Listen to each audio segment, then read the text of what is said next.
ఈ రాజకీయాలకు రావడానికి ప్రేరణ ఏంటి? ప్రేరణ ఒకటే, తెలంగాణ పిచ్చి.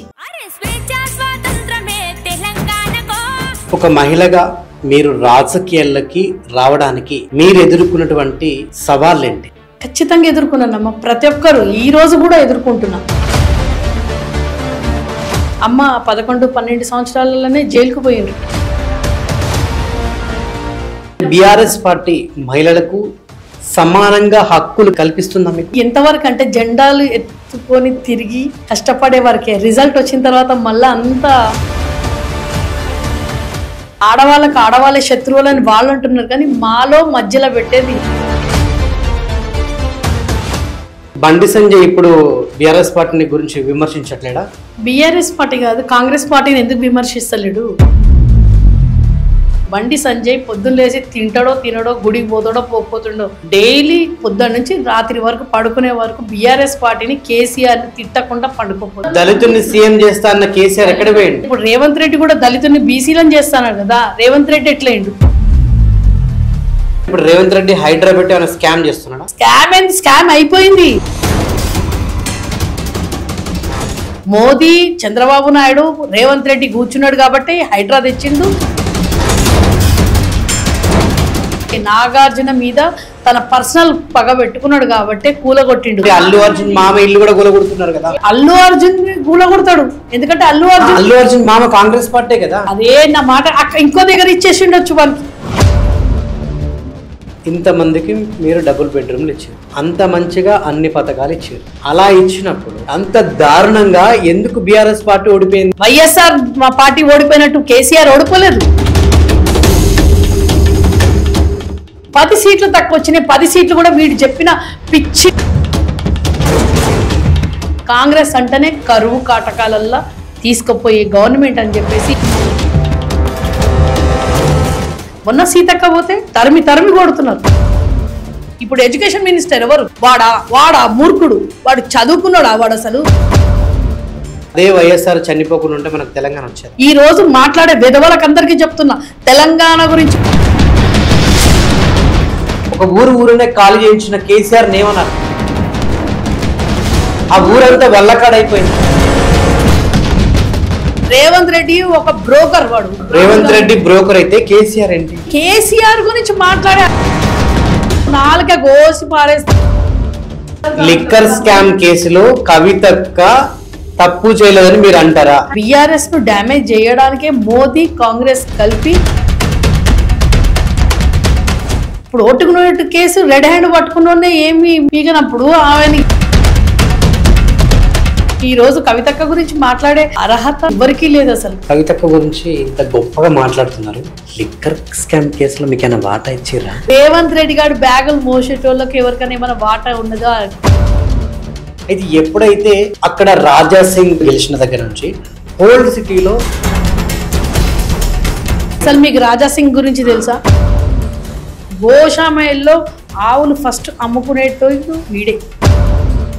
రాజా సింగ్ కానీ రేవంత్ రెడ్డి గారు మీరు ఇలా విమర్శించి మాట్లాడుతున్నారు, రేపు మీరు టార్గెట్ గారా? మాట్లాంటోళ్ళ మీద కూడా అటాక్ చేసే అంత దమ్ము ఏమనుకుంటాం? మా ఏరియాలోకి వచ్చి బయటికి పొమ్మని చెప్పండి, రమ్మని చెప్పండి. ఎవరు మేము భయపడాల్సింది? మేము మా ఏరియాలోనే చాకులు పట్టుకొని చంపుకునేది ఇవన్నీ చూసుకున్న వాళ్ళం. మేము స్టార్ట్ అయ్యేదే గొడవలు మా దగ్గర నుంచి ఉంటుండే. నమస్తే, వెల్కమ్ టు మై షో నిజం విత్ నరేష్ రాయ్. ఈరోజు మన స్టూడియోలో ఉన్నారు హైదరాబాద్ చార్మినార్ బీఆర్ఎస్ పార్టీకి సంబంధించిన వైస్ ప్రెసిడెంట్ మంజుల గారు. నమస్తే అండి. నమస్తే. సృష్టి అనేది కూడా ఆ జగన్మాతతోటే మనకు మొదలైందని తెలుసు. ఆ రోజుల్లో కూడా అర్ధరాత్రి ఆడది తిరిగినప్పుడే మనకు స్వతంత్రం వచ్చిందని చెప్పేసి ఆ రోజు గాంధీ గారు చెప్పారు. అండ్ ఈరోజు ఆడది లేనిది అసలు ఒక మగాడు విజయాన్ని వెనుక ఆడనేది పక్కా ఉంటుందని చెప్పేసి నిరూపించారు. నాకు తెలిసి ఈ యొక్క జర్నీలో మీరు కూడా ఎన్నో హడల్స్ ఫేస్ చేసి ఉంటారు. ఎస్, ముందుగా ఒక మహిళగా మీ గురించి నాకు తెలుసుకోవాలని ఉంది. తప్పకుండా అమ్మా. ఈ యొక్క భూమి మీదకి మీరు వచ్చినప్పుడు ఒక మహిళగా నిజంగా మీ జర్నీ ఎలా స్టార్ట్ అయింది? ఒక మహిళగా మీరు ఏం చెప్పాలనుకుంటున్నారు? నా గురించి తెలుసుకోవడం కన్నా ముందు నేను మహిళల గురించి చెప్పుకోవడం, నా గురించి కూడా చెప్తా. ఇప్పటికి కూడా చెప్తున్నారు మహిళకు మా మహిళా దినోత్సవం చేస్తారు, కానీ రోజు చేసినా కానీ మహిళా దినోత్సవం తక్కువని. ప్రతిరోజు ఏ స్థాయికి పోయినా మహిళ ఈరోజు అంటే కింది ముందు అంటే చదువుకున్న వాళ్ళు ఎక్కువ లేకుండా ఇంట్లో గృహానికే పరిమితమై పనులు చేసుకొని అట్లాంటి మహిళలు ఉండే. కానీ ఈరోజు కూడా అంటే ఇంట్లో పనులు చేసుకుంటా బయట పనిచేసి మళ్ళీ ఇంటికి వచ్చి ఇల్లుని సంపాదించుకోవడము, రాజకీయంలో అయినా కానీ వైద్యంలో అయినా కానీ ప్రతి రంగంలో మహిళ ఉన్నది. కానీ ఇంటికి వచ్చిన తర్వాత మళ్ళీ మహిళకు మళ్ళీ అదే స్థాయి ఉన్నది. ఇంకా మహిళా దినోత్సవం గురించి నేను మీరు అన్నంత ఇంకా రాలేదు, వస్తే ఆ రోజు వచ్చినప్పుడు చాలా హ్యాపీ ఉంటుంది. కానీ ఇప్పటికి కూడా నేను చెప్పేది ఏంటంటే, నేను నా గురించి చెప్తున్నారు కాబట్టి, నేను ఒక ఓల్డ్ సిటీలో నేను ఉండేది దూద్బౌలి నుంచి నేను నా జర్నీ గల్లీ నుంచి ఢిల్లీ వరకు పోయింది. అంటే ఈ మా తెలంగాణ వచ్చిన తర్వాతనే ఒక ధైర్యం అనేది వచ్చింది. తెలంగాణ వచ్చింది. నేను ఉండేది మైనార్టీ ఏరియా. మాకు అక్కడ పర్దా అని అంటారు, అంటే ముస్లిం అని కాదు, హిందువులైనా కానీ లేడీస్ని బయటికి పంపించారు. స్కూల్కి పోవాలి, స్కూల్కి పోయినా కానీ ఎంబడి అమ్మ నాన్న ఎవరైనా ఒకరు ఉండడం, స్కూల్ పోయి మళ్ళీ ఇంటికి రావడం. కాలేజీకి కూడా పంపించడానికి కూడా మా దగ్గర ఏరియాలో మేము చిన్నప్పుడు గత 20 సంవత్సరాల కింద సంగతి చెప్తున్నా, బస్సెస్ ఉండకపోతుండే, బయటికి పంపించరు, ఒక్కరిని పంపించడు. అట్లాంటి జర్నీ ఈరోజు రాజకీయంలోకి వచ్చిన తర్వాత బాపు కేసీఆర్ తెలంగాణ తెచ్చిన తర్వాత ఒక ధైర్యం అనేది వచ్చి ఆయనను చూసి అంటే చెప్తున్నాం కదా, మా పిల్లలు ఒక 10 years అయిన దాకా కూడా నేను బయటకు వచ్చింది దాఖలాలు లేవు మహిళకు. ఇంకా అట్లాంటి చాలామంది మహిళలు ఇంకా ఉన్నారు. మనం అనుకుంటున్నాం మహిళా దినోత్సవం చేసుకుంటున్నాం, కానీ ప్రతిరోజు మహిళను ఎక్కడో ఒక దగ్గర మహిళను గురవుతుంది హింసకు. ఇంకా ఇంకా ఇంకా ఇంకా రావాలి, ఇంకా మార్పు కావాలి. ఎందుకంటే అనుకుంటాం మనం ఏదో మన ప్రతి దాంట్లో చూస్తే మహిళ వచ్చేసింది కదా అని కాదు, ఇంటికి పోయిన తర్వాత అదే కథలు. ఓకే, బయట నాదొక ప్రశ్న అండి. మహిళల దినోత్సవం అంతర్జాతీయ మహిళల దినోత్సవం జరుపుకుంటున్నారు. ఇప్పుడున్న సొసైటీ సమాజంలో జరుపుకోవచ్చు? అది జరుపుకోవచ్చు. ఎందుకు నేను అది స్ట్రైట్గా అడుగుతాను, ఖచ్చితంగా జరుపుకోవాలి. మీ గాంధీ గారు అన్నారు, ఆడది అర్ధరాత్రి తిరిగినప్పుడే మనకు స్వతంత్రం వచ్చినట్టు అని. కానీ ఈరోజు పట్టపగలు ఆడది కనపడ్డా కూడా వదులుతలేరు కదా. ఆడామె కూడా కాదు, పిల్లలతో సహా అదే అవుతుంది కదమ్మా. ఇంకా స్వతంత్రం ఎక్కడొచ్చింది? రాలేదు. నేను అదే చెప్తున్నా కదా, మనం చెప్పుకోవడమే కానీ అది రాలేదు. ఇంకా స్వతంత్రం వచ్చిందన్నట్టు మనం ఏదో పిక్చర్స్లలో థియేటర్ అంటే మేకప్ వేసుకొని పోతున్నట్టు ఈరోజు వాళ్ళది ఎట్లయిపోయిందంటే వచ్చింది అన్నట్టు చూపిస్తారు. కానీ ఎవరైతే ఎంతో పెద్ద పెద్ద రాజకీయ నాయకులు కానీ ప్రతి ఒక్కరు స్టేజ్ల మీద స్పీచ్లు చెప్పడమే కానీ ఇంటికి పోయిన తర్వాత ఆడవాళ్ళది అదే పరిస్థితి. సో 6 నెలల పాపను కూడా వదులుతారు. సో అటువంటి సంఘటనలు ఈ మధ్య చాలా బాధ ఏమనిపిస్తుంది మీకు అట్లాంటి చూసినప్పుడు?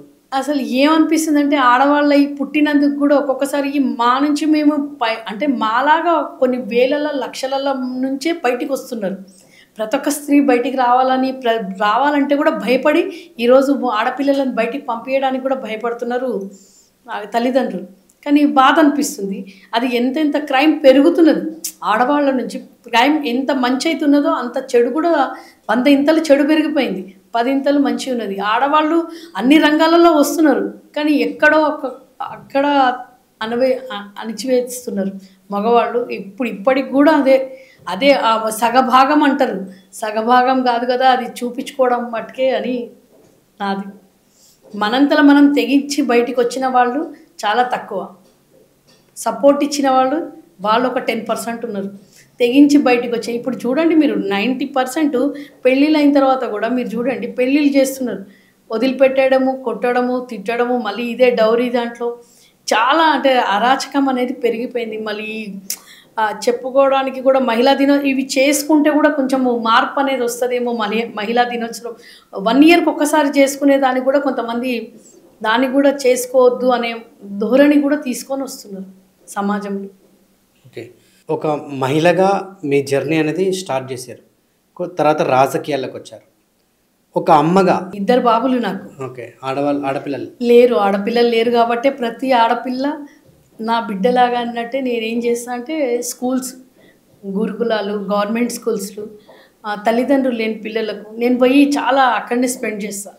హోమ్ ఓల్డ్ ఏజ్ హోమ్స్ ఉన్నాయి. తల్లిదండ్రులను వదిలిపెట్టిన మహిళలను కూడా చాలా అంటే ఈరోజు సమాజం ఎక్కడ వరకు దిగజారిందంటే మహిళా దినోత్సవం కూడా చేసుకుంటారు. కానీ ఏ అయితే మహిళలు చేసుకుంటుండ్రో అత్తలను తల్లులను ఎంతో స్పీచ్లు ఇస్తున్నారు, ఎన్నో అది చేస్తున్నారు అమ్మ. అట్లాంటి ప్లేస్లలో పోయి నేను అంటే టైం నా పిల్లలైన బర్త్డేలు మా పిల్లలకు కూడా నేర్పించేది ఏంటంటే మహిళలను ఎట్లయితే రెస్పెక్ట్ తల్లి నుంచే పిల్లలకు నేర్పియాలి. ఈరోజు మహిళలకు ఎంతవరకు రెస్పెక్ట్ ఇస్తారని బాబులకు లేరు కాబట్టి నేను రాఖీ పన్నం పండుగ కూడా బాబులను తీసుకుపోయి అక్కడనే రాఖీలు కట్టించుకుంటాము. వాళ్ళతోనే నేను మొన్న కూడా నా బర్త్డే కూడా ఒక స్కూల్లో గవర్నమెంట్ స్కూల్లో ఉన్నది. చాలా ఒక 4-5 ఉన్నాయి. అవిటికి పోయి నేను అక్కడ పోయి స్పెండ్ చేసుకుంటున్నాము.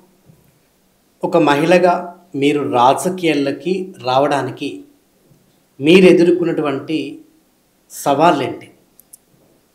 సవాళ్ళు చాలా ఉన్నాయి బాబు. అంటే అమ్మ ఉద్యమకారురాలు తొలిదశ అంటే 1969లో అమ్మ అప్పుడు ఉద్యమం ఎగసిపడుతున్నప్పుడు తన జైలు శిక్ష కూడా అనుభవించింది. తన రాజకీయంలో అంటే రాజకీయం అని కూడా కాదు, అప్పుడు తెలంగాణ అంటే ఒక పిచ్చి, రాజకీయము ఇట్లాంటివన్నీ ఏం లేకుంటే తెలంగాణ రావాలి అంతే. ప్రతి ఇంట్లో నుంచి తెలంగాణ కోసం పోయిన వాళ్ళు ఉన్నారు. అమ్మ 11-12 సంవత్సరాలలోనే జైలుకు పోయినరు.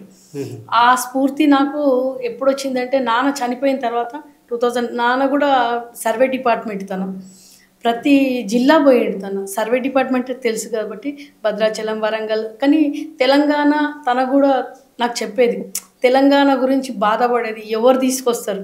కానీ తన తెలంగాణ వచ్చిన తర్వాతనే 2016లో చనిపోయాడు నాన్న. కాబట్టి అసలు రాజకీయంలోకి ఎట్లొచ్చిందో నాకే తెలియదు. అది నా బ్లడ్లో ఉన్నది. అది రాజకీయంలో రావాలని అనుకోకుండానే వచ్చేసిన.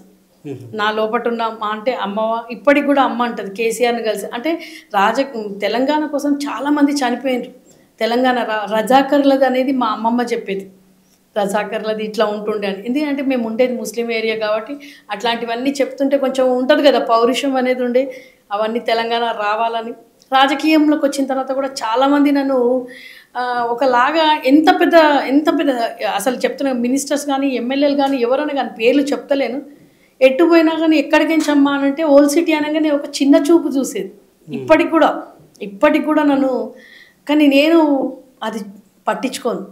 నేను చార్మినార్ అని చెప్పి గల్లా ఎత్తుకొని చార్మినార్కు సీఎం అని చెప్పి కూడా అన్న కేటీఆర్ అన్నకు చెప్పిన. మా బీఆర్ఎస్ పార్టీలోకి వచ్చినాక మీరు ఎదుర్కొన్న సవాళ్ళు ఏమైనా ఉన్నాయా? ఖచ్చితంగా ఎదుర్కొన్నానమ్మా. ప్రతి ఒక్కరు ఈ రోజు కూడా ఎదుర్కొంటున్నా. ఈ రోజు కూడా ఏది ప్రతి దాంట్లో మమ్మల్ని. ఎందుకంటే ఓల్డ్ సిటీ అంటే చాలా చిన్న చూపు. ఓల్డ్ సిటీలో ఒక కార్పొరేటర్ ఉండరు, ఒక ఎమ్మెల్యే ఉండడు, ఒక ఎంపీ ఉండడు, ఒక మినిస్టర్స్ ఉండరు, ఎవరు ఉండరు.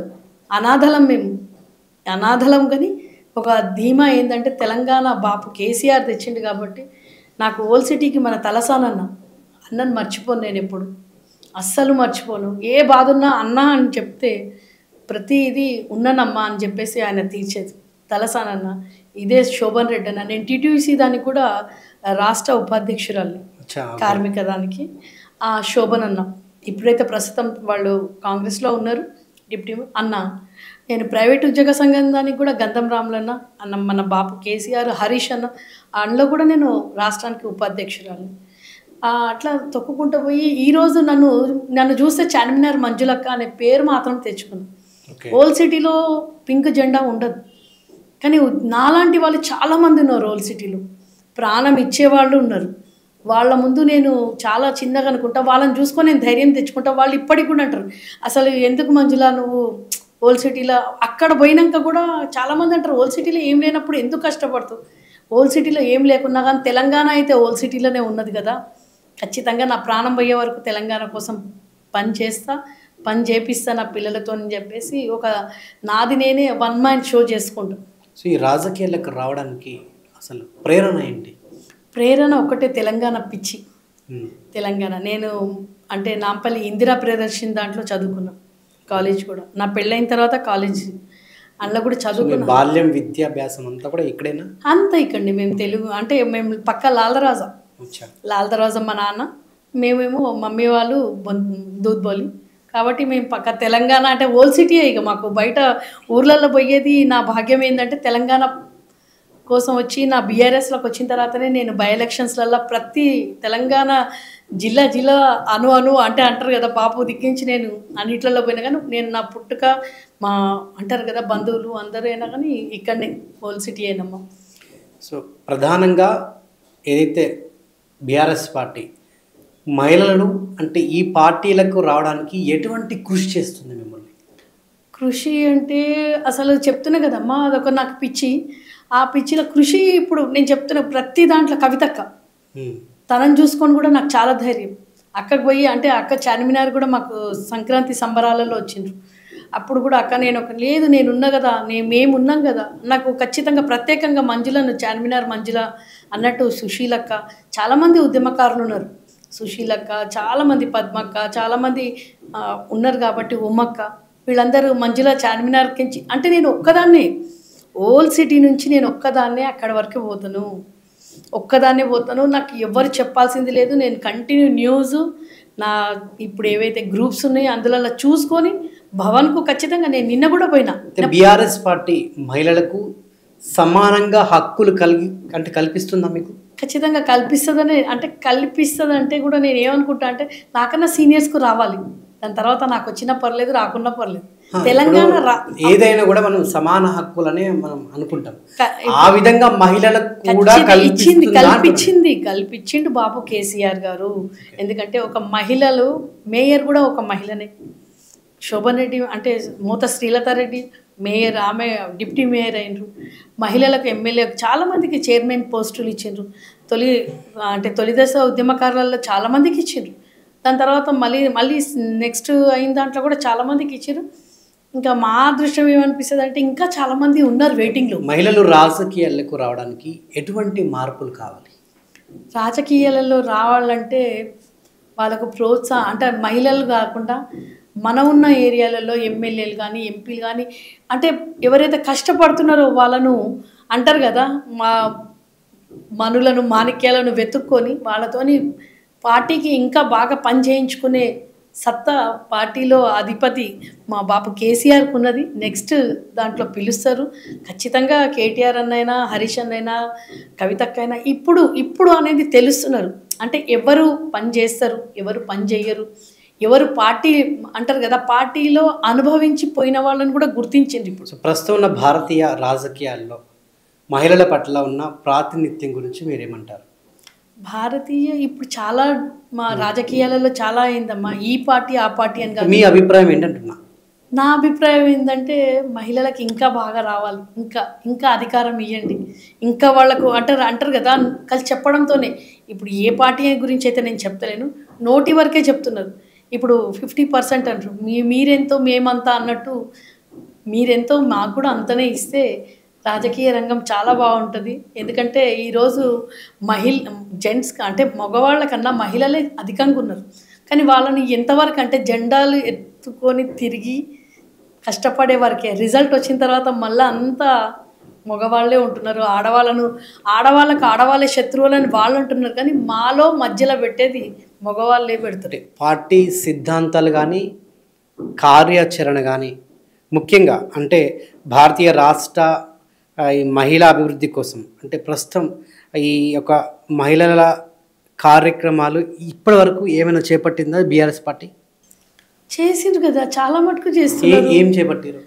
అసలు మహిళల కోసం ఇప్పుడు అంటే చెప్తున్నా కదా బాపు 2 సార్లు 10 సంవత్సరాలు అభివృద్ధి అని పోయిండ్రు. మహిళలకు కూడా చాలా వరకు అంటే ఇప్పుడు కళ్యాణ లక్ష్మి ఇచ్చిండ్రు, షాదీ ముబారక్ అన్నారు. పిల్లలు పుట్టిన తర్వాత ఆడపిల్లకే ఎక్కువ డబ్బులు ఇవ్వడం, ఆడపిల్లలకే చాలా గురుకులాలలో కూడా ఆడపిల్లలకే ఇచ్చిండ్రు. అసలు పార్టీలో లేడీస్కే బాపు కేసీఆర్ ఎక్కువ చేసిండ్రు. అంటారు కదా మహిళా పక్షపాతి అని అంటారు బాపు కేసీఆర్. కార్పొరేటర్ దాంట్లో కూడా ఎలక్షన్స్లలో కూడా 50% ఇచ్చిండు బాపు కేసీఆర్. ఇప్పుడు మళ్ళీ జిల్లా పరిషత్ దాంట్లో కూడా ఇస్తారు. ఇప్పుడు 52% చేస్తాను అంటుండ్రంట. అంటే జిల్లా వ్యాప్తంగా కూడా 52 మెంబర్స్ను రాష్ట్ర అధ్యక్షురాలను చేస్తాను అంటున్నారంట. మళ్ళీ అది ఎక్కడ వరకు అవుతుందో తెలియదు. కానీ మహిళా పక్షపాతే బాబు కేసీఆర్. ఏ పార్టీలో లేనన్నంత మహిళలకు ప్రిఫరెన్స్ ఇచ్చిండ్రే బాబు కేసీఆర్. సో మహిళల పట్ల బీఆర్ఎస్ పార్టీ ఇప్పటివరకు ఏమైనా బిల్లులు చెల్లించిందా? అటువంటి ఏమైనా తీసుకొచ్చిందా? అటువంటివి ఏమైనా తీసుకొచ్చిందా అంటే దానికంతా నాకు అంటే మీరు అడిగిన దానికి మహిళా బిల్లులు చాలా మటుకు తీసుకొచ్చినట్టున్నారు బాబు కేసీఆర్. ఇప్పుడు సో మాట్లాడితే బతుకమ్మ పండుగకు చీరలు, ఆ, ఇది తప్ప నాకైతే నేను చూసింది అయితే లేదు, ఉమెన్ స్టిల్ డెవలప్మెంట్ పెట్టిండ్రు బాబు కేసీఆర్. ఆ ఆధ్వర్యంలో మన అక్క ఉండే తన, ఇప్పుడైతే మళ్ళీ అందులోకి వెళ్ళిపోయింది అక్క. దాని ఉమెన్ స్టిల్ డెవలప్మెంట్ దాంట్లో ట్రైనింగ్ సెంటర్స్ పెట్టినాం. నేను ఓల్ సిటీకి కూడా నాకు 4 సెంటర్లు ఇచ్చింది అక్క. ఉమెన్ లలితక్క అని, ఆకుల లలితక్కకి ఇచ్చింది, ఉమెన్ చైర్మన్ ఉండే ఆమె. ఉమెన్స్ అలా బ్యూటిషియన్ నేర్పించినాము. మనంటే ఇవేమంటారు మగ్గం వర్గాలు, కంప్యూటర్స్, బైక్స్ ఇచ్చిండ్రు. బైక్ కూడా నేర్పించడానికి సిటీ కాలేజ్కు చాలా చేసిండ్రు. ఉమెన్స్ గురించి ఉమెన్ డెవలప్మెంట్ చాలా అంటే చాలా వరకు చేసిండ్రు సార్. సో బీఆర్ఎస్ పార్టీ ఎప్పుడైతే అధికారంలోకి వచ్చిందో అప్పుడే కేసీఆర్ గారు తన కుమార్తె అయినటువంటి కవిత గారిని ఒక మహిళా ఐకాన్ స్టార్గా చేశారు. ఆమెకు ఒక ఎంపీ పదవి రావడం, ఆమె తెలంగాణ రాష్ట్ర వ్యాప్తంగా జాగృతి పరంగా కానీ ఆమెను ఒక ఐకాన్గా చేయడం, ఆమెనే అందరూ ఆదర్శంగా తీసుకోవడం.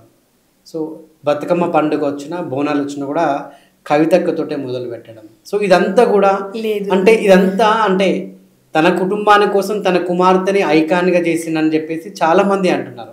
సో దాన్ని మీరు ఎలా చూస్తున్నారు? మేము ఎలా చూస్తున్నామంటే, ఈరోజు తెలంగాణ గురించి తెలియని వాళ్ళే ఆ మాట అంటారు. తెలంగాణ రాకముందు తెలంగాణ ఉద్యమం ఎగసిపడేటట్టు చేసిందే కవితక్క. ఆమె వెంబడి చాలామంది మహిళలు ఉన్నారు. ఉమ్మక్క ఉన్నది, సుశీలక్క ఉన్నది, పద్మక్క ఉన్నది. వీళ్ళందరికీ చైర్మన్స్ ఇచ్చారు. వీళ్ళందరికీ ఇప్పుడు సత్యవతి రాథోడ్ ఉన్నది, మా కవిత ఉన్నది, మాలో ఒక కవిత ఉన్నది, చాలా మంది ఉన్నారు. సునీత ఉన్నది. సునీత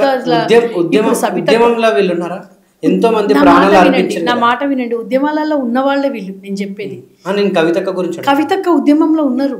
మీరు చూడండి, హిస్టరీ తీస్తే ఒకసారి కవితక్క ఉద్యమంలో ఉన్నారు. కాబట్టి ఇదే అసెంబ్లీ ముంగట ఆమె అరెస్ట్ చేసేటప్పుడు చూడండి, వీడియోస్, ఫొటోస్ చాలా ఉంటాయి, ఎన్నో ఉన్నాయి. ఆమెను అరెస్ట్ చేసిండ్రు. ఆ వెంబడి వీళ్ళందరూ ఉన్నారు. కాబట్టి కవితక్క బతుకమ్మ జాగృతి పెట్టిందే బతుకమ్మ నుంచి. ఒక అంటారు కదా, మన బాధలను బతుకమ్మ రూపంలో చూపించి ఉద్యమం ఎగసిపడేటట్టు చేసిందే కవితక్క. కాబట్టి అప్పటి నుంచి ఆమె ఒక్కదాన్ని చేయలేదు కదా. ఈరోజు సత్యవతి రాథోడ్ గారు ఉన్నారు, ఎంతోమంది ఎమ్మెల్యేలు ఉన్నారు. ఎమ్మెల్యేలు కూడా చాలామంది ఉన్నారమ్మా. ఇప్పుడు ఎన్నిసార్లు ఇచ్చిండ్రు ఎమ్మెల్యే పదవులు? చాలామంది. ఇప్పుడు మాత్రం 33% వచ్చిన తర్వాత ప్రతి జిల్లాకు కూడా ఇస్తా అని చెప్పేసి బాపు అనేది ఇప్పుడైతే 52 అంటున్నారు. జనరల్గా జైలుకి పోయి ఒక 6 నెలలు సంవత్సరం ఎలాంటి వాళ్ళు ఉంటారు? ఎవరు పోతారు? ఉద్యమకారులు పోతారు. స్వాతంత్రం రావడానికి కూడా చాలామంది పోయారు. వాళ్ళు ఒక్కరే పోవాలని లేదు కదా. ఒక టెర్రర్ ఇప్పుడు చూడండి, ఇప్పుడు రేవంత్ రెడ్డి కూడా పోయిండు. తప్పు చేసిన కూడా తప్పు చేసి మళ్ళీ బయటికి తప్పు చేసిండ్రని ఎప్పుడు ప్రూఫ్ అవుతుంది? కోర్టు నుంచి వచ్చిన తర్వాత. తీసుకుపోయి నువ్వు డౌట్గా వేస్తే ఇప్పుడు నన్ను కూడా తీసుకుపోయి వేయచ్చు, ఏడాది కూడా వేయచ్చు అంటారు కదా. లిక్కర్ స్కామ్ కేసులో కవితక్క తప్పు చేయలేదని మీరు అంటారా? ఖచ్చితంగా అంటాము. ప్రూఫ్ అయింది ఎక్కడ? ఓటుకు నోటు కేసులాగా రేవంత్ రెడ్డి చూపించింది ఎక్కడ? అన్ని నెలలు ఎందుకు జైలు ఉంచారు? మళ్ళీ ఏం దొరకలేదు కాబట్టి పెట్టారు కదా. ఎట్లయితే బాపు ఏ ఎవిడెన్స్ లేకుండే ఓన్లీ ఫోన్ ట్రాపింగ్ అన్నారు, పేపర్ మీరు చూపి. ఇప్పుడు కోర్టుది ఎప్పుడు కోర్టు ప్రూఫ్ చేసి జైలు శిక్ష వేస్తే అది వేరమ్మా.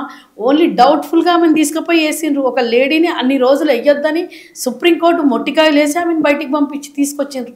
కానీ అది తప్పు కదా. ప్రూఫ్ చేయకముందు ఆమెను కక్షపూరితంగా ఎలక్షన్ల ముందు బీఆర్ఎస్ను డ్యామేజ్ చేయడానికే మోదీ కాంగ్రెస్ రెండు కలిసి చేసిన డ్రామా ఈరోజు తెలంగాణ ప్రజలకు అర్థమైపోయింది. ఈరోజు కవితకు ప్రూఫ్ కాలేదు. ఇప్పుడు ఓటుకు నోటు కేసు రెడ్ హ్యాండ్ పట్టుకున్నోనే ఏమి పీకనప్పుడు, ఆమెను ఏం ప్రూఫ్ లేనప్పుడు ఆమెను తీసుకుపోయి ఇప్పుడు నేను కూడా అయినా పర్లేదు, మామూలుగా వాళ్ళనైతే వదిలిపెట్టిర్రు. బాపు ఉద్యమం తీసుకొచ్చిన ఆయన మళ్ళీ 3వసారి రావద్దు వీళ్ళు పదవిలోకి. ఎందుకంటే బీఆర్ఎస్ అని పెట్టినప్పటి నుంచే తన మీద టార్గెట్ చేసిండు మోదీ. సో ఈరోజు లిక్కర్ స్కామ్ కేసులో పెద్ద స్కామ్ చేసింది కవిత అని చెప్పేసి ఒకప్పుడు, అంటే మొన్నటి వరకు కూడా బతుకమ్మ పండుగ వచ్చినా కూడా కవితకు వచ్చేది, మహిళల దినోత్సవం వస్తే కూడా కవితకు వచ్చేది. ఇప్పుడు అటువంటి అంటే సిచ్యువేషన్ లేక కనీసం జనాలకి మొహం కూడా చూపించుకోలేకపోతుంది అంటున్నారు. ఎవరన్నారు ఆ మాట? ఎవరన్నారు? ఇప్పుడు మీరు చూడండి, తన వచ్చిన 2 నెలలు మాత్రం రెస్ట్ తీసుకుంటారు లేడీస్ కాబట్టి. అక్కడ రెస్ట్ ఎందుకండి? ఎందుకు రెస్ట్? తప్పు చేయనప్పుడు రెస్ట్ ఎందుకు? జనాలకు రావాలి కదా. ఎట్లా ఇప్పుడు చూడండి, జనాలకు ఈ రోజు బీసీది క్యాబినెట్ లో పెట్టేసి 42% కు జిల్లా పోయి నేను కూడా ఒక బీసీ అధ్యక్షురాలిని. తప్పు చేయలేదన్నప్పుడు జనాలకు వచ్చి ఆమె మమేకం అవ్వాలి. మమేకం అవుతున్నది కదా. ప్రతిరోజు ఒక్క రోజు సీఎం కూడా తిరుగుతలేడు కదా. ఆమె తీసుకున్నది ఒక 1.5 month. ఆమె లేడీస్ ప్రాబ్లం కాబట్టి, గైనిక్ ప్రాబ్లం కాబట్టి ఆమె ఒక 1.5 month తీసుకుంది. దాని తర్వాత మళ్ళీ ఎట్లయితే కవితక్క ఉద్యమంలో ఎట్లా చేసిందో దానికి 10 చేసింది కాబట్టి ఈరోజు రేపు మేము ధర్నా చేస్తామంటే ఈరోజే నిన్న క్యాబినెట్లో పెట్టేసిండు 42%కు. అది మా విజయమే కదా, ఇది మా విజయమే కదా, కవితక్క విజయమే కదా. అసలు అలుపు పెరగకుండా 24 గంటలు తిరుగుతుంది తను. 24 గంటలు తిరిగి చేస్తున్నది. ఈరోజు కవితక్క గురించి మాట్లాడే అర్హత రేవంత్ రెడ్డికి లేదు, ఎవరికీ లేదు అసలు. ఈరోజు ఆమెను చూసుకునే మాట్లాంటి మహిళలం ధైర్యంగా బయటికి వెళ్తున్నాం. సో ఇప్పుడు మాట్లాడితే కాంగ్రెస్ పార్టీ వాళ్ళు కానీ రేవంత్ రెడ్డి కానీ సో కుటుంబమే పెద్ద స్కామర్స్ అని చెప్పేసి స్టేట్మెంట్ ఇచ్చారు. ఆయన ఒక్కడే కాదు, మిగతా బీజేపీ పార్టీకి సంబంధించిన వాళ్ళు కూడా స్టేట్మెంట్ ఇచ్చారు. వాళ్ళు ఎక్కడ నోరు ఎక్కడ పెట్టుకున్నారు? ఈ బీజేపీ వాళ్ళ గురించి, ఇదే బండి సంజయ్ గురించి మాట్లాడుతున్నా. ఒకప్పుడు పొద్దున్న లేస్తే కేసీఆర్ని అంటుండే, పొద్దున్న లేస్తే ఇప్పుడు రేవంత్ రెడ్డిని ఎందుకంటలేడు? కాబట్టి బీజేపీ కాంగ్రెస్ రెండు కలిసి కుటుంబ పాలన అంటున్నారు. ఇప్పుడు ఈ రోజు తిరుపతి రెడ్డి ఎవరైతే ఈ రోజు కలిసిండ్రు, ఎక్కడ కలిసిండ్రు కాబట్టి చెప్తున్నా. బండి సంజయ్ అంటున్నారు. సో బండి సంజయ్ ఇప్పుడు బీఆర్ఎస్ పార్టీని గురించి విమర్శించట్లేడా? బీఆర్ఎస్ పార్టీ కాదు, కాంగ్రెస్ పార్టీని ఎందుకు విమర్శిస్తలేడు? బీఆర్ఎస్ పార్టీని అయితే విమర్శించకపోతే కాంగ్రెస్ పార్టీ కూడా ఏడం విమర్శిస్తున్నాడు. ఒకప్పుడు మీరు వీడియోస్ చూడండి, బండి సంజయ్ పొద్దున్న లేచి తినడో గుడికి పోతాడో పోకపోతుండో, డైలీ పొద్దున్న నుంచి రాత్రి వరకు పడుకునే వరకు బీఆర్ఎస్ పార్టీని కేసీఆర్ని తిట్టకుండా పండుకోపోతుండే. ఈరోజు రేవంత్ రెడ్డిని ఏమంటున్నాడు? ఈ అసమర్థత పాలన గురించి ఎందుకు మాట్లాడతలేరు బీజేపీ వాళ్ళు? ఎక్కడ పోయినారు? బీజేపీ ఎక్కడ పోయింది?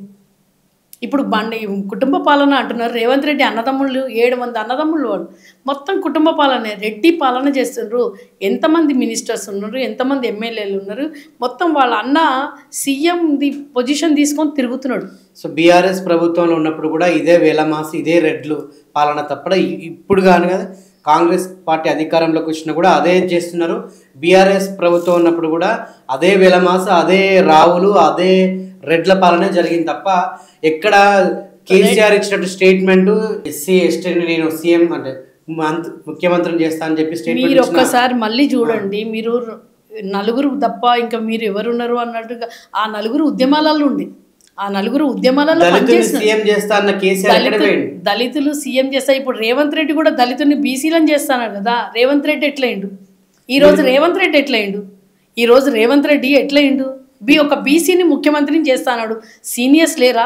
రెడ్డి పాలన కాంగ్రెస్ ప్రభుత్వంలో ఎంతమంది బీసీ ఎమ్మెల్యేలు మినిస్టర్లు చూడండి, మీరే చూడండి. రెడ్డి పాలన మొత్తం బీసీ లేరు. బీసీ చాలా తక్కువ, ఒక 10% కూడా లేరు బీసీ. బీఆర్ఎస్ పార్టీ ఉన్నప్పుడు ఎంతమంది బీసీలకు మంత్రి పదవి వచ్చారు? చాలా మంది ఉండే. తలసాని నా మాట 50% ఉండే బీసీలు. మీరు చూడండి ఒకసారి ఎంతమంది ఉండను. అందులో వెలమలు వాళ్ళు ఉన్నారంటే వాళ్ళు ఒక 10% ఉండొచ్చు, అంతేగాని రెడ్డిలు లేకుండే. రెడ్డిలను బీసీలను అంటే బీసీలకే ఎక్కువ ఇచ్చిండు. కేసీఆర్ ఇచ్చినంత బీసీలకు ఎవరు ఇవ్వలేదు, ఏ ముఖ్యమంత్రి ఇవ్వలేదు బీసీలకు. మీరు చూడండి, నెక్స్ట్ మీరు మొన్న కూడా ఇచ్చిన దాంట్లో కూడా బీసీలే ఎక్కువ ఉండే. 42% 32% ఏమో ఇచ్చిండు బీసీ. బీఆర్ఎస్ ప్రభుత్వం అధికారంలో ఉన్నప్పుడు నిజంగా ఎక్కడ ఏ ల్యాండ్ కూడా వదలకుండా మొత్తం కబ్జాలు ఏ ల్యాండ్ వదలకపోతే ఇప్పుడు రేవంత్ రెడ్డి ఎక్కడ చేస్తున్నాడు? ఇప్పుడు అల్లాపట్టప్ప ఎట్లా మిగిలిస్తాము? అంత మేమే తిన్నప్పుడు మళ్ళీ రేవంత్ రెడ్డికి ఎట్లా దొరుకుతుంది? మీరు చూడండి, ఇప్పుడు చూడండి, మొన్ననే కొన్ని 34,000 కోట్ల రూపాయలది గవర్నమెంట్ ల్యాండ్ అమ్మేసిండు. రేవంత్ రెడ్డి ఎక్కడ వెతుక్కుంటున్నాడు? మేము వెతుకున్నాము, మేము తీసుకున్నాం అంటే మళ్ళీ తెలంగాణలో ఏ భూమి మిగిలకపోతుండే. ఎమ్మెల్యేలు ఎక్కట్లా పోతున్నాయి? మళ్ళీ ఉత్తమ్ కుమార్ రెడ్డి, కోమటిరెడ్డి వీళ్ళందరూ ఏమేం చేస్తున్నారు? ఇప్పుడు రేవంత్ రెడ్డి హైదరాబాద్ స్కామ్ చేస్తున్నాడు. స్కామ్ అయిపోయింది. 7,000 మందిని ఇదే చంద్రబాబు నాయుడు తన గురువు చెప్పినట్టు హైడ్రా తీసుకొచ్చిండే తన గురువు. మోదీ, చంద్రబాబు నాయుడు, రేవంత్ రెడ్డి కూర్చున్నాడు కాబట్టి హైడ్రా తెచ్చిండు. అమరావతిని డెవలప్మెంట్ చేయడానికే, తెలంగాణను జీరో చేయడానికే రేవంత్ రెడ్డి హైడ్రా తీసుకొని వచ్చిండు. అదే పెద్దవాళ్ళది ఎందుకు కూలగొడతలేడు? పెద్దవాళ్ళది ఎందుకు కూలగొడతలేడు? నాగార్జునది పగ పెట్టుకున్నాడు కాబట్టి కూలగొట్టిండు అంతే. నాగార్జున మీద తన పర్సనల్ పగ పెట్టుకున్నాడు కాబట్టి కూలగొట్టిండు. దాని తర్వాత మురళీమోహన్ ఎందుకు కూలగొడతలేడు? చాలామంది సెలబ్రిటీలే ఎందుకు కూలగొడతలేడు? వాళ్ళందరివి ఎక్కడ ఉన్నాయి? ఈరోజు రంగనాథదే అందులోనే ఉన్నది. రంగనాథ తన ఇల్లు ఎందుకు కూలగొడతాడు? రేవంత్ రెడ్డిది కూడా ఇదే కోమటిరెడ్డి. నా మాట వినండి, ఏడ అల్లు అర్జున్ కూలగొడతాడు. ఎందుకంటే అల్లు అర్జున్ మామ కాంగ్రెస్ పార్టీ కదా. కాంగ్రెస్ పార్టీ అదే నా మాట. ఇంకో దగ్గర ఇచ్చేసిండొచ్చు వానికి. రేవంత్ రెడ్డి వాళ్ళ అన్నది కూడా ఉన్నది. ఇప్పుడు మీరు చూడండి, మీరు రేవంత్ రెడ్డి వాళ్ళ అన్నదే ఉన్నది. ఆయనది ఎందుకు కూలగొడతలేడు? చాలా అంటే టార్గెట్ ఏం చేసిండంటే దాంట్లో డబ్బులు గుంజడానికి ఎవరైతే వెనకకెంచిపోయి సూట్ కేసులు ఇస్తుండ్రో వాళ్ళందరినీ పక్కన పెట్టిండు. గరీబ్ వాళ్ళవి, మామూలు మధ్యతరగతి వాళ్ళవి పీల్చుక తినడానికి వాళ్ళు సూట్ కేసులు ఇవ్వలేరు. సూట్ కేసులు ఇచ్చేటోళ్ళు అందరివి స్టే ఆపేసిండు. మీరు చూడండి స్టార్టింగ్ ఎట్లా ఉండే, ఇప్పుడు మళ్ళీ స్టార్ట్ చేసిండు. మళ్ళీ కూడా ఏం చేస్తుండే ఫుట్పాత్ మీద చేస్తున్నాడు. వాళ్ళ ఆంధ్ర ఆమెకు సపోర్ట్ ఇచ్చిండు. మన తెలంగాణ ఆమెనేమో కూలగొట్టి పెట్టిండు. చూడండి మీరు, ఆంధ్ర ఆంటీ ఆమె పేరేమో కుమారి ఆంటీదేమో సపోర్ట్ ఇచ్చిండు కుమారి ఆంటీకి. తెలంగాణ ఆమెకేమో కూలగొట్టి పాలు అమ్ముకునేట ఆమెది ఎంతగానో ఆమె చూస్తేనే ఎంత గోస.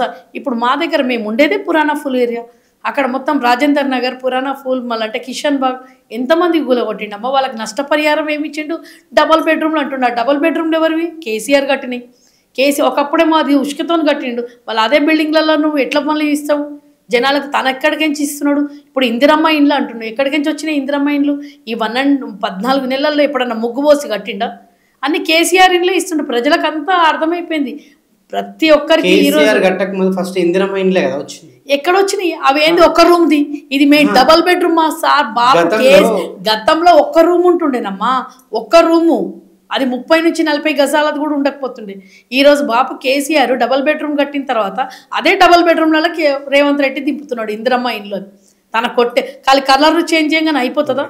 సో బీఆర్ఎస్ ప్రభుత్వంలో ఉన్నప్పుడే ఇదే కేసీఆర్ గారు డబుల్ బెడ్రూమ్లు అని చెప్పేసి పేద ప్రజల కోసం అని చెప్పి ఏదైతే నిర్మించిండో ఓకే వాస్తవం. కానీ ఏదైతే పేద ప్రజల కోసం డబుల్ బెడ్రూమ్లు నిర్మించినటువంటి కేసీఆర్ ప్రభుత్వము అయ్యే డబుల్ బెడ్రూమ్లు ఈ మధ్యలో ఉన్న మధ్యవర్తులు లేకుండా మీనాంటి నాయకురాళ్ళు కూడా అయ్యే డబుల్ బెడ్రూమ్లు 4 లక్షలకు 5 లక్షలకు అమ్ముకున్న దాఖలాలు చాలా ఉన్నాయి. చాలా. ఇప్పుడు ఎంత ఇప్పుడు ఎందుకు అమ్ముకుంటున్నారు తెలుసా? నా మాట విన్నాడు, ఏం చేయలేదు, చేసుడు పక్క. నేనే ఆన్లైన్ ఎవ్వరు అమ్ముకోలేదు. ఇప్పుడు రేవంత్ రెడ్డి సర్కార్ ప్రభుత్వం మీ నాయకులే కదా మధ్యవర్తిగా. మధ్యవర్తులు అని చెప్పేసి మా దాంట్లో ముసుగు వేరే వాళ్ళు వచ్చి చేశారు. కానీ ఇప్పటికి మా నాయకులకు ఇప్పటివరకు డబుల్ బెడ్రూమ్లు లేవు. ఇప్పటివరకు దాఖలాలు చూడండి. బీఆర్ఎస్ వాళ్ళకి ఎన్ని వచ్చినాయి, బీజేపీ వాళ్ళకి ఎన్ని వచ్చినాయి, కాంగ్రెస్కి వచ్చినాయి, మామూలు జనాలకు ఎన్ని వచ్చినాయి. అమ్ముకున్నారు అనేది ఒక ప్రచారం చేసింది. ఇప్పుడు కాంగ్రెస్ ప్రభుత్వం ఏం చేస్తుందో తెలుసా? ఎంతకు అమ్ముకుంటున్నారు, ఏం చేస్తున్నారు, వచ్చిందా రాలేదా, ఒట్టి ఫామ్లు తీసుకొని వాళ్ళకి ఇండ్లు ఇస్తున్నారు. ఎట్లా ఇస్తారు? అది మేము చేసిన గవర్నమెంట్లో ఆన్లైన్లో చేస్తాం. ఎవరు అమ్ముకోలేదు, ఆన్లైన్ ప్రకారమే చేసిండ్రు. కలెక్టర్ ముందునే అవి తీసి ఇస్తుండే. 100లకు పైగా డబుల్ బెడ్రూమ్లు అమ్ముడు పోయినాయి. ఇది వాస్తవం. నా దాకా వచ్చింది కాబట్టి మీ దాకా వచ్చిందమ్మా, మీ దాకా వచ్చింది 1-2 అవుతుండొచ్చు. పెద్ద కుంభకోణాలు అయితే చేయలేదు. ఎవరికైతే ఆన్లైన్ ఇప్పుడు రేవంత్ రెడ్డి దాంట్లో అయితే ఫామ్ కదా, ఆన్లైన్ అయితే ఎవరైనా చేసుకోలేం కదా. నువ్వు నేను ఆన్లైన్ చేసుకుంటే నీది నాది ఎవరైనా నమ్ముకుంటారా? తెలివి ఉన్నోడైతే గుర్తుపెట్టుకోవాలి. ఆన్లైన్ ఉండేది కేసీఆర్ అప్పుడు. ఆన్లైన్ పోయేసి నాకు ఖాళీ ఫామ్లలో చెప్పించిండు. ఈయనే అమ్ముకుంటున్నారు ఇప్పుడు. ఆన్లైన్లో ఎవరు అమ్ముకుంటారు? నీ బుక్ అయిపోయింది, నేను ఎట్లొచ్చి అమ్ముకుంటా? అది ఒక క్లారిటీతో మాట్లాడితే డబ్బులు తీసుకున్నారు అనే మాట అది వేరు. ఆన్లైన్ మాత్రం ఎవరు అమ్ముకోలేము. కేసీఆర్ కూడా అమ్ముకోలేడు. కేసీఆర్ ఆన్లైన్ లో చూపించమంటే నేను కూడా చూపిస్తాను. ఆన్లైన్ చూపించిన వాళ్ళకే ఇచ్చిండ్రు, కలెక్టర్ సమక్షంలో. ఆన్లైన్ లో చూపించింది ఒకటైతే బయట అమ్ముకున్నది ఇంకోటి. అది ఇప్పుడు చూడండి, నా మాట వినండి. మీకు తప్పు సమాచారం, నా మాట వినండి. ఆన్లైన్ వచ్చినోడు వాడు పోయి అమ్ముకుంటే మేమేం చేయలేము. ఆన్లైన్ వచ్చినోడు చాలామంది పేద ప్రజలు నేనే నా ఏరియాలో 750 ఆన్లైన్ చేయించినాం. ఆన్లైన్ వచ్చిన వాళ్ళు ప్రతి ఒక్కరు పోయి ఉండాలని లేదు కదా. ఇప్పుడు మా ఏరియా వాళ్ళకు నా మాట వినండి, కొల్లాపూర్లో వచ్చింది. మా ఏరియాలో ఉన్నోనికి కొల్లాపూర్లో పోయి ఎట్లా ఉంటాడు? ఉండలేడు. వాడు మజ్బూరికి వాడు అమ్ముకున్నాడు. మీరు అన్నది కరెక్టే. ఇప్పుడు నీ ఏరియా ఇది బంజారాహిల్స్లో ఉన్నోనికి రంగారెడ్డి డిస్టిక్లో ఇస్తే నువ్వు పోయి ఉంటావా? ఉండలేవు కదా. అట్లా వాళ్ళు అమ్ముకున్నారు మీరు అన్నట్టు. కానీ ఇప్పుడు పేపర్లలో ఇచ్చేది అమ్ముకుంటున్నారు. మీకు తెలుసా ఆన్లైన్ పేపర్లు ఆన్లైన్ లేనేలేదు మీ సిస్టంలో. ఇప్పుడు డబల్ బెడ్రూమ్ ఆన్లైన్ చేయించమని చెప్పండి. పేపర్ వర్క్ అంటే పేపర్ల దాని మీద తప్పు అవుతుంది కానీ ఆన్లైన్ ఎప్పుడు తప్పు కాదు. అది గుర్తుపెట్టుకోండి. మీకు వచ్చింది ఇన్ఫర్మేషన్ ఎట్లా వచ్చిందో అట్లా అమ్ముకున్నారు, చాలామంది అమ్ముకున్నారు. ఇప్పుడు నాకు వచ్చింది నేను ఉండలేను కాబట్టి అమ్ముకున్నారు. కానీ ఇప్పుడు ఆ సిస్టమ్ తీసేసిండ్రు. ఇప్పుడు ఆ సిస్టమ్ తీసి ఎవరు వచ్చిందో వాళ్ళే పోయి ఉండాలని పెట్టేసిండ్రు. అది ఇప్పుడు వచ్చిన వాళ్ళకి కూడా ఇస్తలేరు. ఇప్పుడు మా పాప కేసీఆర్ ఉన్నప్పుడు చేసుకున్న వాళ్ళని కూడా ఎలగొట్టేసి ఇప్పుడు కాంగ్రెస్ గవర్నమెంట్ వాళ్ళు గుంజుకుంటున్నారంట. ఎమ్మెల్యే మనుషులు వచ్చి గుంజుకుంటున్నారు మేడం మా దగ్గర అని చెప్పి చాలా మంది వచ్చి బాధపడుతున్నారు. బీఆర్ఎస్ ప్రభుత్వం ఉన్నప్పుడు ఎంతమందికి మీరు డబుల్ బెడ్రూమ్లు ఇప్పించారు? 750 మందికి చేయించినామమ్మా. అందులో నుంచి ఒక 500 నుంచి 600 మందికి వచ్చింది. కేసీఆర్ గారి అధికారంలో ఉన్నప్పుడు ఎన్ని వందల డబుల్ బెడ్రూమ్లు కట్టించారు? బాపు కేసీఆర్ అయితే హైదరాబాద్లో 1,00,000 మందికి కట్టించింది. ఆ 1,00,000 మంది వినండి ఎటుపోయినా ఇప్పుడు అన్ని ఇస్తున్నాడు కదా రేవంత్ రెడ్డి. ఎక్కడికి ఇస్తున్నాడు? 1,00,000 కట్టిస్తే 1,00,000 మందికి రావాలి కదా. ఎందుకు రాలేదు? 50,000 మందికి ఇచ్చిండ్రు. ఇదే జిహెచ్ఎంసీ వాళ్ళని పెట్టిపించి మా చార్మినార్ డివిజన్ నుంచి బస్సులు పెట్టి బిర్యానీలు తినిపించి ప్రజలకు పోయి అక్కడ వెయిటింగ్లో ఉండొద్దని చెప్పేసి ఆన్లైన్ వాళ్ళకి వచ్చిన ఏదైతే వచ్చిందో అది ఆ పట్టా తీసుకుపోయి ఇప్పించి వాళ్ళకి తాళం చేతులు ఇచ్చి తీసుకొని వచ్చినాం. ఓకే, ఇంతమందికి మీరు డబుల్ బెడ్రూమ్లు ఇచ్చారు, అంత మంచిగా అన్ని పథకాలు ఇచ్చారు. అలా ఇచ్చినప్పుడు అంత దారుణంగా ఎందుకు బీఆర్ఎస్ పార్టీ ఓడిపోయింది? మీరు అన్నది కరెక్ట్. ఇప్పుడు మీరు హైదరాబాద్లో అన్నారు కాబట్టి హైదరాబాద్లో వాని పిచ్చి మొహానికి ఒక్కటి కూడా రాలేదు. ఇదే మా తెలంగాణ అంటే జిల్లాల వైజ్గా అమాయకులు ఉంటారు కాబట్టి వాళ్ళని మోసం చేసినట్టు రేవంత్ రెడ్డి. హైదరాబాద్లో ఒక సీట్ ఎందుకు రాలేదు మనకి? హైదరాబాద్లో ప్రతి ఒక్కటి మేము సంక్షేమ పథకం ఇంటికి పోయి ఇప్పిస్తుంటాం. మా ఇంటికి బీఆర్ఎస్ ప్రభుత్వం ఉన్నప్పుడు హైదరాబాద్ అని తప్ప మీరు దేన్ని పట్టించుకోలేదు. ఎందుకు పట్టించుకోవాలి? గ్రామీణ ప్రాంతాలు, మండలాల, జిల్లాలు ఎందుకు పట్టించుకున్నాం కాబట్టి కావాల్సింది హైదరాబాద్. ఏంటంటే హైదరాబాద్ లో చదువుకున్న వాళ్ళు ఎక్కువ మంది ఉన్నారు. తెలివి ప్రగతి అనేది చూసిండ్రు. అక్కడ చాలా మంది 2.2%, 1% పోయింది మాది. జిల్లాల వైజ్ గా కూడా 2.1% పోయింది. ఎక్కువ మటుకు పోలేదు మాది. ఈ మూర్ఖుని మాటలు నమ్మి బీఆర్ఎస్ పార్టీకి ఎన్ని సీట్లు వచ్చినాయి? 49 వచ్చినాయి మాకు. కాంగ్రెస్ పార్టీకి ఎన్ని వచ్చినాయి? వాళ్ళకి ఎన్ని వచ్చినాయి మీరు చెప్పండి. ఇక వాడు ఈ రోజు వచ్చిన తక్కువ సీట్లు ఎందుకు వచ్చినాయి? ఎందుకు తక్కువ వచ్చినాయి? ఒక 10 సీట్లు తక్కువ వచ్చినాయి మాకు. 10 సీట్లు తక్కువ వచ్చినాయి. 10 సీట్లు కూడా వీడు చెప్పిన పిచ్చి అంటారు కదా, కూర్చున్న దగ్గరనే స్వర్గాన్ని చూపించిండు. ఈ రోజు ప్రజలకు 14 నెలల్లోనే తెలిసిపోయింది. 14 నెలలు 2 నెలల్లోనే తెలిసిపోయింది. చెప్పుతో కొడతామంటున్నారు వాళ్ళు. ఇప్పుడు మా మహిళలను పోయి రమ్మనండి, జిల్లాల వైజ్గా ఊర్ల పల్లెల పోయి చూడండి. వాళ్ళకి నీళ్ళు వదిలిపెడతలేడమ్మా. పంటలకు రైతు బంధు లేదు, రైతు బీమా లేదు. కళ్యాణ లక్ష్మి చెక్కలు ఎక్కడ పోయినాయి? తులం బంగారం ఎక్కడ పోయింది? 2,500 ఎక్కడ పోయినాయి? పిల్లలకు అది ఇస్తున్నారు బుద్ధి. బీఆర్ఎస్ ప్రభుత్వం ఏర్పడగానే ఒకేసారి మీరు అన్ని పథకాలు ఇచ్చేసారా? ఎందుకు సారి అడగక ముందు నా మాట వినండి. మేనిఫెస్టోలో లేనివి కూడా ఇచ్చిండు, తన ఒప్పుకోనివి కూడా ఇచ్చిండు. బాపు కేసీఆర్ కడుపులో పెట్టుకొని చూసుకున్నారు కాబట్టి ఈరోజు ఫామ్ హౌస్ పాలన కావాలన్నా, ప్రజాపాలన కావాలన్నా అంటే వానికి ఎట్లా చెప్పుతోని కొట్టిరు ప్రజలు. అది కూడా తప్పు అని అంటున్నారు. వాళ్ళే పెట్టుకున్నారు, వాళ్ళే చేసుకున్నారు. ఈరోజు మళ్ళీ బాపు కేసీఆరే రావాలంటున్నారు. మళ్ళీ ఈ ప్రజాపాలన ఎక్కడ పోయిందమ్మా? కరెంట్ ఇస్తా అన్నాడు, గ్యాస్ ఇస్తా అన్నాడు 500కే. ఎవరికి ఇచ్చిండు? ఎవరికి ఇస్తున్నాడు? ఈరోజు ప్రజలు ఎందుకు అడుగుతారు? బాపుని ఎందుకు యాడ్ చేస్తున్నారు? ప్రతి జిల్లా కాదు, ప్రతి ఎక్కడ పోయినా కానీ ఆటో వాళ్ళకి ఏమైందమ్మా? ఫ్రీ బస్సు పెట్టినాం. 60,000 మంది ఆటో వాళ్ళు ఎక్కడ పోవాలి? వాళ్ళకి ఏమి ఇస్తాను? నెలకు 12,000 ఇస్తున్నావా ఆటో వాళ్ళకు? రైతు బంధు ఇచ్చినవా? 2 దఫాలో ఎగ్గొట్టేసినావు. నీళ్లు లేవు. ఇప్పుడు ఎట్లా పండిస్తారు పంటలు? ఎక్కడ ఇదే మళ్ళీ ట్యాంకర్లు పట్టుకొని తిరుగుతున్నారు. కరెంటు పోతుంది 4 గంటలు. ఈ కష్టాలు, ఈ ఇబ్బందులు బీఆర్ఎస్ పార్టీ ఉన్నప్పుడు రాలేదు కాబట్టి బీఆర్ఎస్ చాలా సస్యశ్యామలం చేసిండు బాబు. తెలంగాణ మాట వినండి. తెలంగాణ రాక ముందు ఎట్లుండే, తెలంగాణ వచ్చిన తర్వాత ఎట్లుంది, మళ్ళీ కాంగ్రెస్ పాలన ఎట్లా ఉందో మీరే ఒకసారి మళ్ళీ సర్చ్ చేసుకోండి. నేను ఒకటి చెప్తా. బీఆర్ఎస్ పార్టీ ఏంటి అధికారంలోకి వచ్చినాక ఒక్కటి చేశారు. ఏం చేసిండ్రు? ఫస్ట్ ఈ వృద్ధులకు ఏదైతే వృద్ధాప్య పెన్షన్లు అనేది అదొకటి చేసిండు. రైతు బంధు ఎక్కడ ఉండదా? రైతు బంధు ప్రపంచంలో రైతును రాజు చేసి ఇంకేం చేసిండు అనేది కాదు, ఇంకేం చెయ్యలేదు అడగండి. రేవంత్ దారుణంగా ఏం దారుణం. వైఎస్ఆర్ మా పార్టీ ఓడిపోయినట్టు కేసీఆర్ ఓడిపోలేదు. 10 సీట్లు పోయినాయి మాకు, 10 నుంచి 12 సీట్లు పోయినాయి అంతే. దారుణంగా అంటే తెలంగాణ ఆంధ్రాలో పోయి చూడండి, దారుణం అంటే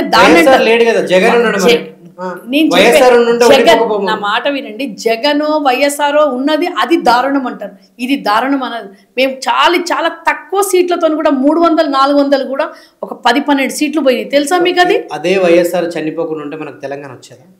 అది రానియలేదు కదా, రానియకపోతుండే కదా. మా బాపు కేసీఆర్ ఉన్నాడుగా. ఈ రోజు మాట్లాడే విధవలకు అందరికీ చెప్తున్నా, తెలంగాణ గురించి మాట్లాడే అంటారు కదా, ఉద్యమాలలో లేనోడు ఎవడు మాట్లాడే హక్కు లేదు, ఇక్కడనే తొక్కి పారేస్తాం. తెలంగాణ కేసీఆర్ వల్లనే వచ్చిందంటారా మీరు? లేదు, కేసీఆర్ వల్లనే కాదు, ఒక నాయకుడు. చాలా నేను నా మాట వినండి, మీరు మొత్తము చాలా మంది ఉన్నారు, ఎంతో మంది పోయినరు, ఎంతో మంది వచ్చిండ్రు, ఎంతో మంది ప్రాణాల త్యాగమే ఈరోజు తెలంగాణ. అందులో నాయకుడు అనేది ఒకటి ఉంటాడు కాబట్టి ఆ నాయకుడు బాపు కేసీఆర్ ఆయన ప్రాణం మీదకి తీసుకొచ్చుకొని 14 సంవత్సరాలు దాని ఎంబడి పడ్డాడు కాబట్టి ఇల్లు అన్నీ వదిలిపెట్టుకొని అన్నారు కదా, ఈ బక్కటాయన ఏం తెస్తాడు వీడేం తెస్తాడు అని చెప్పి పిచ్చోన్ కింద చూసిరు బాపు కేసీఆర్ని. ఈరోజు బాపు కేసీఆర్ అంటేనే తెలంగాణ అంటేనే బాపు కేసీఆర్ గురించి మాట్లాడే అధికారం. ఇప్పుడు మీరు చరిత్ర మార్పు అన్నారు ఇదా? కేసీఆర్ ఆనవాళ్ళు చూడిపేస్తాడా వీడు? కేసీఆర్ గురించి మాట్లాడే అధికారం రైఫిల్ పట్టుకొని తిరుగుతుండేనమ్మా వీడు. మీ తెలంగాణ వాళ్ళ మీద ఉద్యమాలలో తిరిగే వాళ్ళ మీద రైఫిల్ పట్టుకొని ఇప్పటికీ ఉన్నాయి కదా వీడియోలు చూడండి. రేవంత్ రెడ్డి గారు రైఫిల్ మాస్టర్ అంటారు వాడిని. గోళీలు కొట్టిపించినోడు, ఆంధ్ర వాళ్ళు ఎంబడి ఉండి గోళీలు కొట్టిపించినోడు. ఈరోజు తెలంగాణ గురించి మాట్లాడే అధికారం లేదు. ఈరోజు పాతలో కాంగ్రెస్ వాళ్ళు లేరా? వీడొక్కడే ఎట్లయిండు? శవాల మీద తొక్కుకుంటూ వస్తాడా? ఈరోజు ఇప్పుడు నిన్ను తొక్కుతారంట చూడండి. ఇప్పుడు ఏమవుతుందో ప్రజలు 14 నెలల్లో ఇంత ఈరోజు ఎస్ఎల్బిసి అందులో 8 మంది పోయినరమ్మా 14 రోజులు. ఇదే కొండా సురేఖ కుక్క తన ఇంట్లో కుక్క చనిపోతే ఏడుస్తున్నది, కానీ అక్కడ మళ్ళీ 8 మంది ఏం కావాలి? వేరే రాష్ట్రాల నుంచి వచ్చి పనిచేసే వాళ్ళను మీరు పట్టించుకోకపోతే ఈరోజు రాష్ట్రంలో ఏం పరుగున్నది కాంగ్రెస్కు?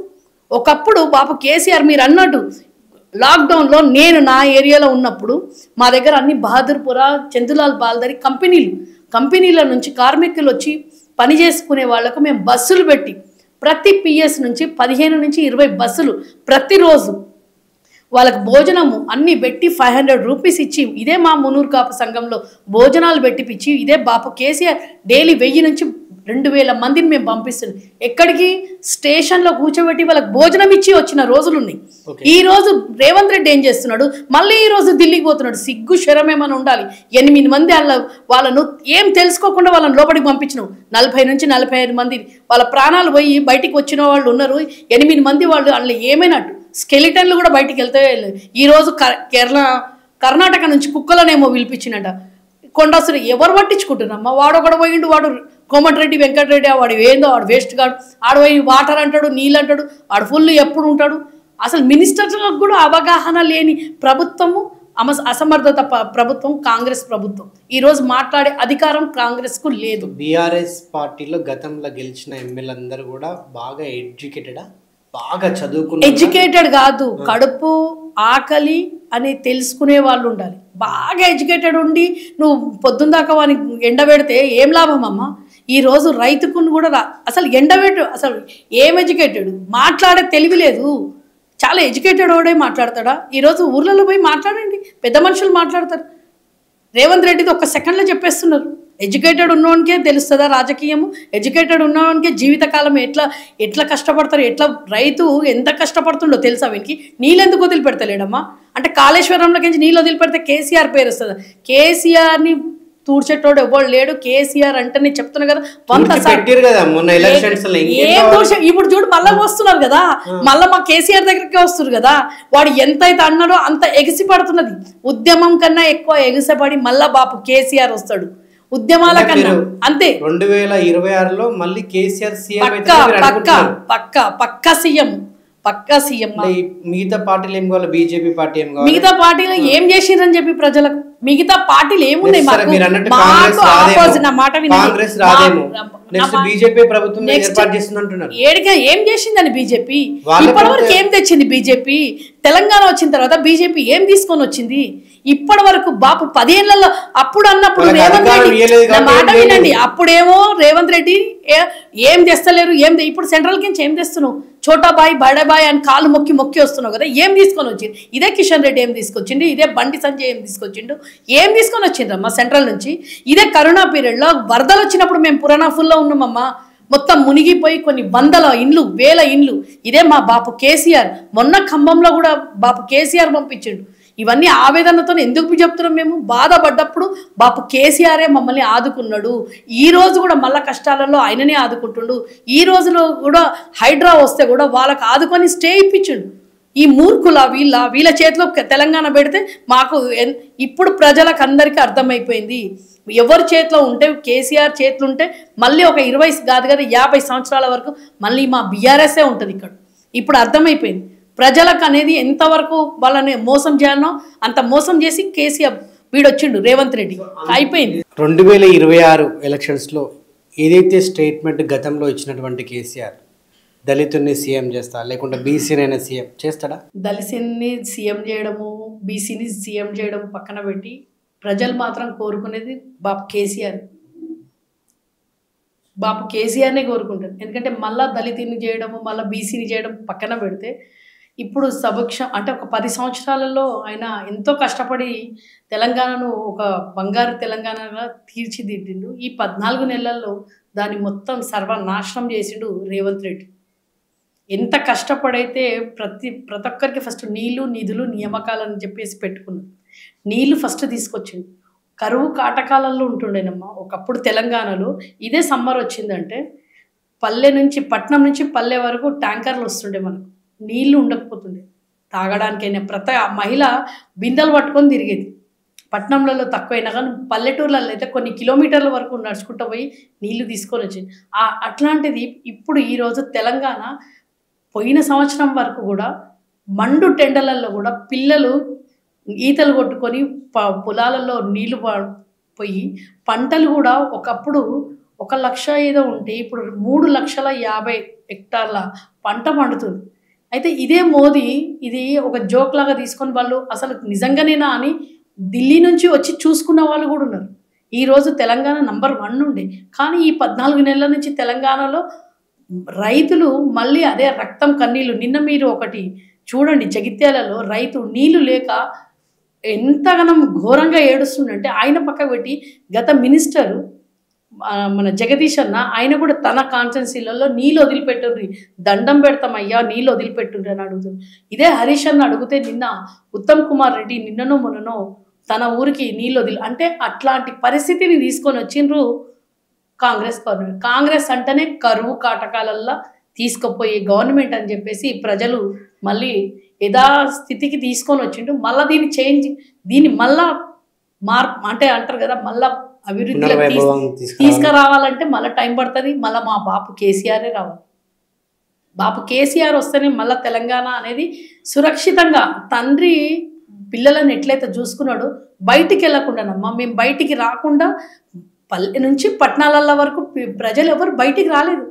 ఎవరు అసలు ఎంత హ్యాపీగా ఉంటుండంటే ఇప్పుడు మీరు నమ్ముతారో, నేను వచ్చేది మా ఓల్డ్ సిటీ నుంచి ఇక్కడికి అంటే మేము క్యాబ్ అది ఆటో బుక్ చేసుకుంటే ఆటో వాళ్ళు ఏడుస్తున్నారు. ఆటో వాళ్ళు వాళ్ళదైతే ఘోరం. చాలామంది ఆటో వాళ్ళు కూడా ఉరి వేసుకొని చచ్చిపోయారు. రైతులు చనిపోతున్నారు, మహిళలు ఇప్పుడు ఆశా వర్కర్ ప్రతి దాంట్లో ఏ దాంట్లో మేము బాగున్నాము, రేవంత్ రెడ్డి వచ్చినాక మేము హ్యాపీగా ఉన్నామని ఒక్క దగ్గర మీరు పోయి మీ ఛానల్ నుంచి, నేను చెప్పడం కాదు, మేమంటే బీఆర్ఎస్ కాకుండా బీజేపీ కాంగ్రెస్ వాళ్ళని కూడా పోయి మీరు పల్లెలల్లో పట్టణాలల్లో అడగండి. కాంగ్రెస్ వాళ్ళు ఏ ఎమ్మెల్యేలు ఈ 4 మంత్రులు తప్ప ఎవరు కనిపిస్తారో వాళ్ళ పేర్లు తీసుకొని నాకు చెప్పండి. ఎవరు కనిపిస్తారు వాళ్ళ జిల్లా అంటే ఎక్కడ ఏదే కామారెడ్డి, వరంగల్ ఎక్కడెక్కడ ఉన్నారు, ఇప్పుడు వాళ్ళు ఉన్నారు కదా, అక్కడ ఏ ఎమ్మెల్యే తిరుగుతున్నాడో ప్రజలల్లో మీరు చూపించండి. మొన్న సీతక్క పోతే తరిమి కొడుతున్నారు, తరిమి అసలు కార్లో నుంచి బయటికి దిగనిస్తలేరు. ఇదే సీతక్కని మినిస్టర్ మళ్ళీ ఎక్కడ పోయింది ప్రజాపాలన అని అంటున్నారు. ప్రజాపాలన చూడండి, ఇప్పుడు ప్రగతి భవన్ను ఎన్నో చెప్పారు. ప్రగతి భవన్లో బంగారు ఇటుకలు ఉన్నాయి అన్నారు, బంగారు లాట్రిన్. ఇక్కడ ఉన్నది ప్రజాపాలనలో ఈగలు కొట్టుకుంటున్నారు. ఒక్క రోజు 2 రోజులు సీఎం కూర్చున్నాడంటే ఇప్పుడు ఎవరూ లేరు అక్కడ. ప్రజాప్రతినిధులు కూడా ఉండలేరు అక్కడ, తీసుకునే వాళ్ళు లేరు ఊర్లో. ఇప్పుడు స్టార్టింగ్లో ఒక 15 రోజులు 20 రోజులు అని, ఇప్పుడు పోయి మీ ప్రజాపాలన ముందు పోయి ఒకసారి కెమెరా అట్లా దిప్పుకొని రండి, ఎవరున్నారు? సో తెలంగాణ అంటే బీఆర్ఎస్ ప్రభుత్వం ఏర్పడినాక, అంటే టీఆర్ఎస్ ప్రభుత్వం ఉన్నప్పుడే సో తెలంగాణలో ఉన్నదంతా కూడా దోచుకొని తిన్నాడు కేసీఆర్ ప్రభుత్వం, కేసీఆర్ కుటుంబం అని చెప్పేసి. వాస్తవానికి తెలంగాణ ప్రభుత్వం వచ్చినాక కూడా ఇప్పటిదాకా కూడా, ఇప్పుడు కాంగ్రెస్ ప్రభుత్వం వచ్చినాక కూడా సో ఎక్కడ అయితే చూడు పేద ప్రజలకైతే ఎక్కడ కూడా న్యాయం జరగలేదు. ఎక్కడ వేసిన గొంగడి అక్కడే ఉంది ఇప్పటిదాకా కూడా. నేను చెప్తున్నాను కదా, రైతు బిడ్డగా నేను చెప్తున్నాను, ఎక్కడున్న గొంగడి అక్కడే ఉంది. అంటే డబ్బున్నోడు కాడే డబ్బు, ఎదిగినోడే ఎదిగేండి తప్ప మిగతా ఎదగనోడు పేద ప్రజల కష్టాలు వాళ్ళ ఇబ్బందులు ఎక్కడేసిన గొంగడి మాత్రం అక్కడే ఉంది. అది మీరు రైతు బిడ్డ కాబట్టి అంటున్నారు, ఎక్కడేసిన గొంగడి అక్కడనే ఉన్నది. అంటే పాతయి తెలంగాణ రాకముందు ఆంధ్ర మనది కలిసి ఉండే కాబట్టి ఆంధ్రప్రదేశ్లో తెలంగాణ మన జిల్లాలు ఎట్లా ఉండే, ఇప్పుడు ఎట్లున్నాయి, ఎక్కడేసిన గొంగడి అక్కడ అని అన్నారు కాబట్టి మళ్ళీ పంట ఎట్లా పెరుగుతుంది, రైతులకు కరెంటు ఫ్రీ. బీఆర్ఎస్ ప్రభుత్వం ఉన్నప్పుడు రైతులు ఉరేసుకొని చనిపోయింది లేదా? ఎంతమంది లేరు? ఇదే కరీంనగర్ జిల్లా దగ్గర ఒక ఊరునే కేవలం ఏంటి, ఒక ఊరునే ఖాళీ చేయించిన కేసీఆర్ నేమన్నారు. ఆ ఊరంతా వల్లకాడు అయిపోయింది. వల్లకాడు కాలేదు, లగచర్యది ఏమైంది? ఇప్పుడు తెలంగాణలో మీరు కరీంనగర్ అంటున్నారు కదా, తెలంగాణలో కరీంనగర్ ఎంత డెవలప్మెంట్ అయిందో చూసిరా మీరు? ఒక ప్రాజెక్ట్ కోసం ఒక ఊరిని ఖాళీ చేయించిన కేసీఆర్, ఒక ఊరిని ఖాళీ చేయించిందంటే ఆ కరీంనగర్ ఎట్లా ఉంది? ఒకప్పుడు కరీంనగర్ ఎట్లున్నది, ఇప్పుడు ఎట్లా కరీంనగర్? వాళ్ళ బతుకులు ఏమైనా వాళ్ళ బతుకులకు వాళ్ళకి ఏం చేసిరో ఏమి చేయలేదు, అన్ని చేసిండు. ఈ రోజు నేను అదే ఊరికి వెళ్ళినా ఏమి చేయలేదు. ఎందుకు ప్రతి ఒక్కరికి బీఆర్ఎస్ ప్రభుత్వం ఉన్నప్పుడు వాళ్ళకి నష్టపరిహారం ఇచ్చింది కాబట్టి రేవంత్ రెడ్డిని నిలదీస్తున్నారు. ఖచ్చితంగా నిలదీస్తాం. ఆ రోజు కేసీఆర్ చేసిన తప్పేంటి? ఎందుకు కేసీఆర్ చేసినందుకే ఈ రోజు కరీంనగర్ అంత అభివృద్ధి అయింది. కేసీఆర్ చేసింది కాబట్టి ఆ రోజు ఇప్పుడున్న ప్రాజెక్టుకు అక్కడ ఎట్లా ఉండే కరీంనగర్,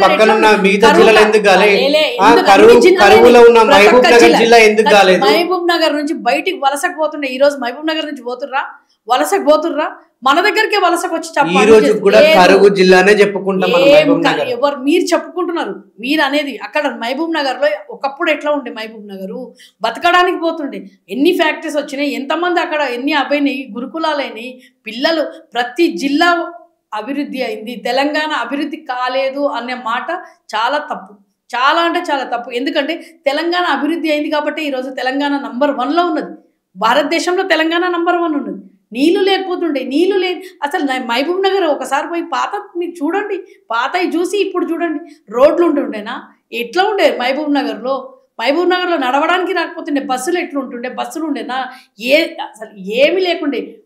ఏమంటారు అవి చనిపోయిన తర్వాత వాళ్ళకి అవి ఉండేనా?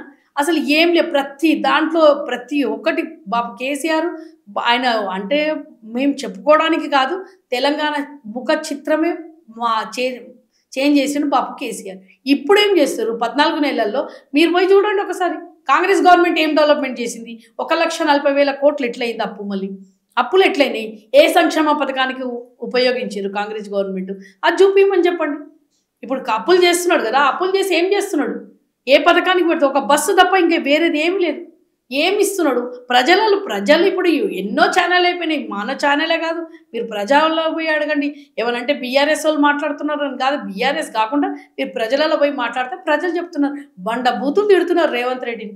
అది చూడండి, కళ్యాణ లక్ష్మి అన్నారు, తులం బంగారం ఇస్తాడు. ఎక్కడ ఇస్తున్నాడు?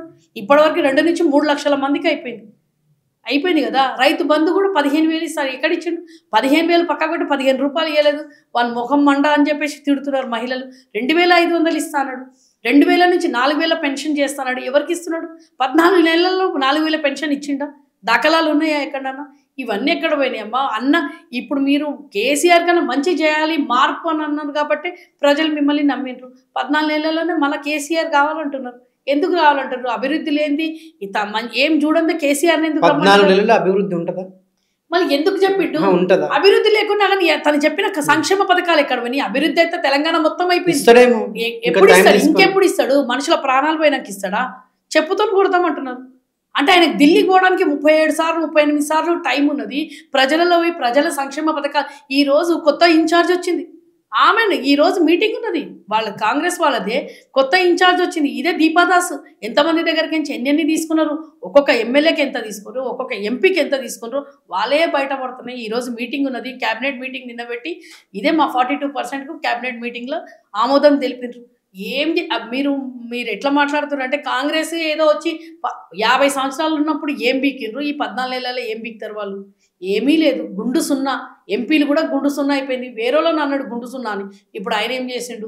ఇప్పుడు సర్పంచ్ ఇప్పుడు పెట్టమని చెప్పండి ఎలక్షన్స్. సర్పంచ్ ఎలక్షన్స్ ఎందుకు పెడతలేడు? పెట్టమనండి, ప్రజలు చూపిస్తారు. ఇప్పుడు ఈ రోజు మేము అనడం కాదు, ప్రజలే రిజల్ట్. ప్రజలకు ఏమైతుంది ఏమైతలేదు, ప్రతి సంక్షేమ, నా మాట వినండి, ప్రతి సంక్షేమ పథకము బాపు కేసీఆర్ది ప్రతి ఒక్క ఇంట్లో ఉంటుంది. ప్రతి ఇంట్లో 2 నుంచి 3 వరకు ఉంటుంది. ఈ రోజు ఎక్కడ పోయినాయి అమ్మ? ఇప్పుడు గర్భవతి పెళ్ళి అయితే, గర్భవతి అయితే మళ్ళీ పాప పుట్టి బాబు పుట్టిన దాకా ఆమెకు న్యూట్రిషన్ కిట్ ఇస్తుండే, 12 నుంచి 13 వేలు ఇస్తుండే. ప్రతి మళ్ళీ తర్వాత డెలివరీ అయిన తర్వాత కూడా 3 నెలలు 1000 రూపాయలు ఇస్తుండే మహిళలకు. వాళ్ళకి ఇస్తుండ ఎక్కడ పోయింది? మళ్ళీ ఇప్పుడు అన్నపూర్ణది ఎక్కడ పోయింది?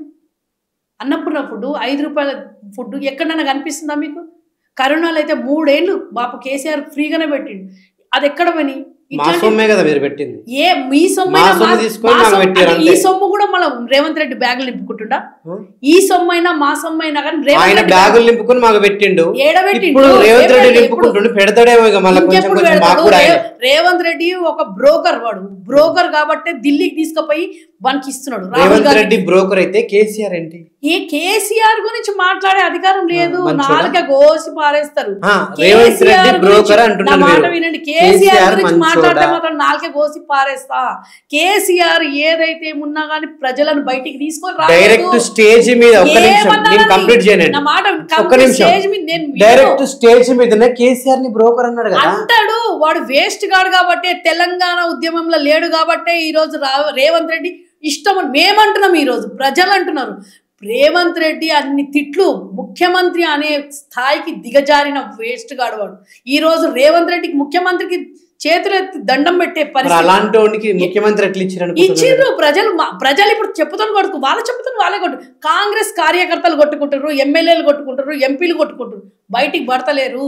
ఈ రోజు 14 ఏళ్లలో ఇంత వ్యతిరేకత వచ్చింది. కేసీఆర్ గురించి మాట్లాడే అధికారం రేవంత్ రెడ్డికి లేదు.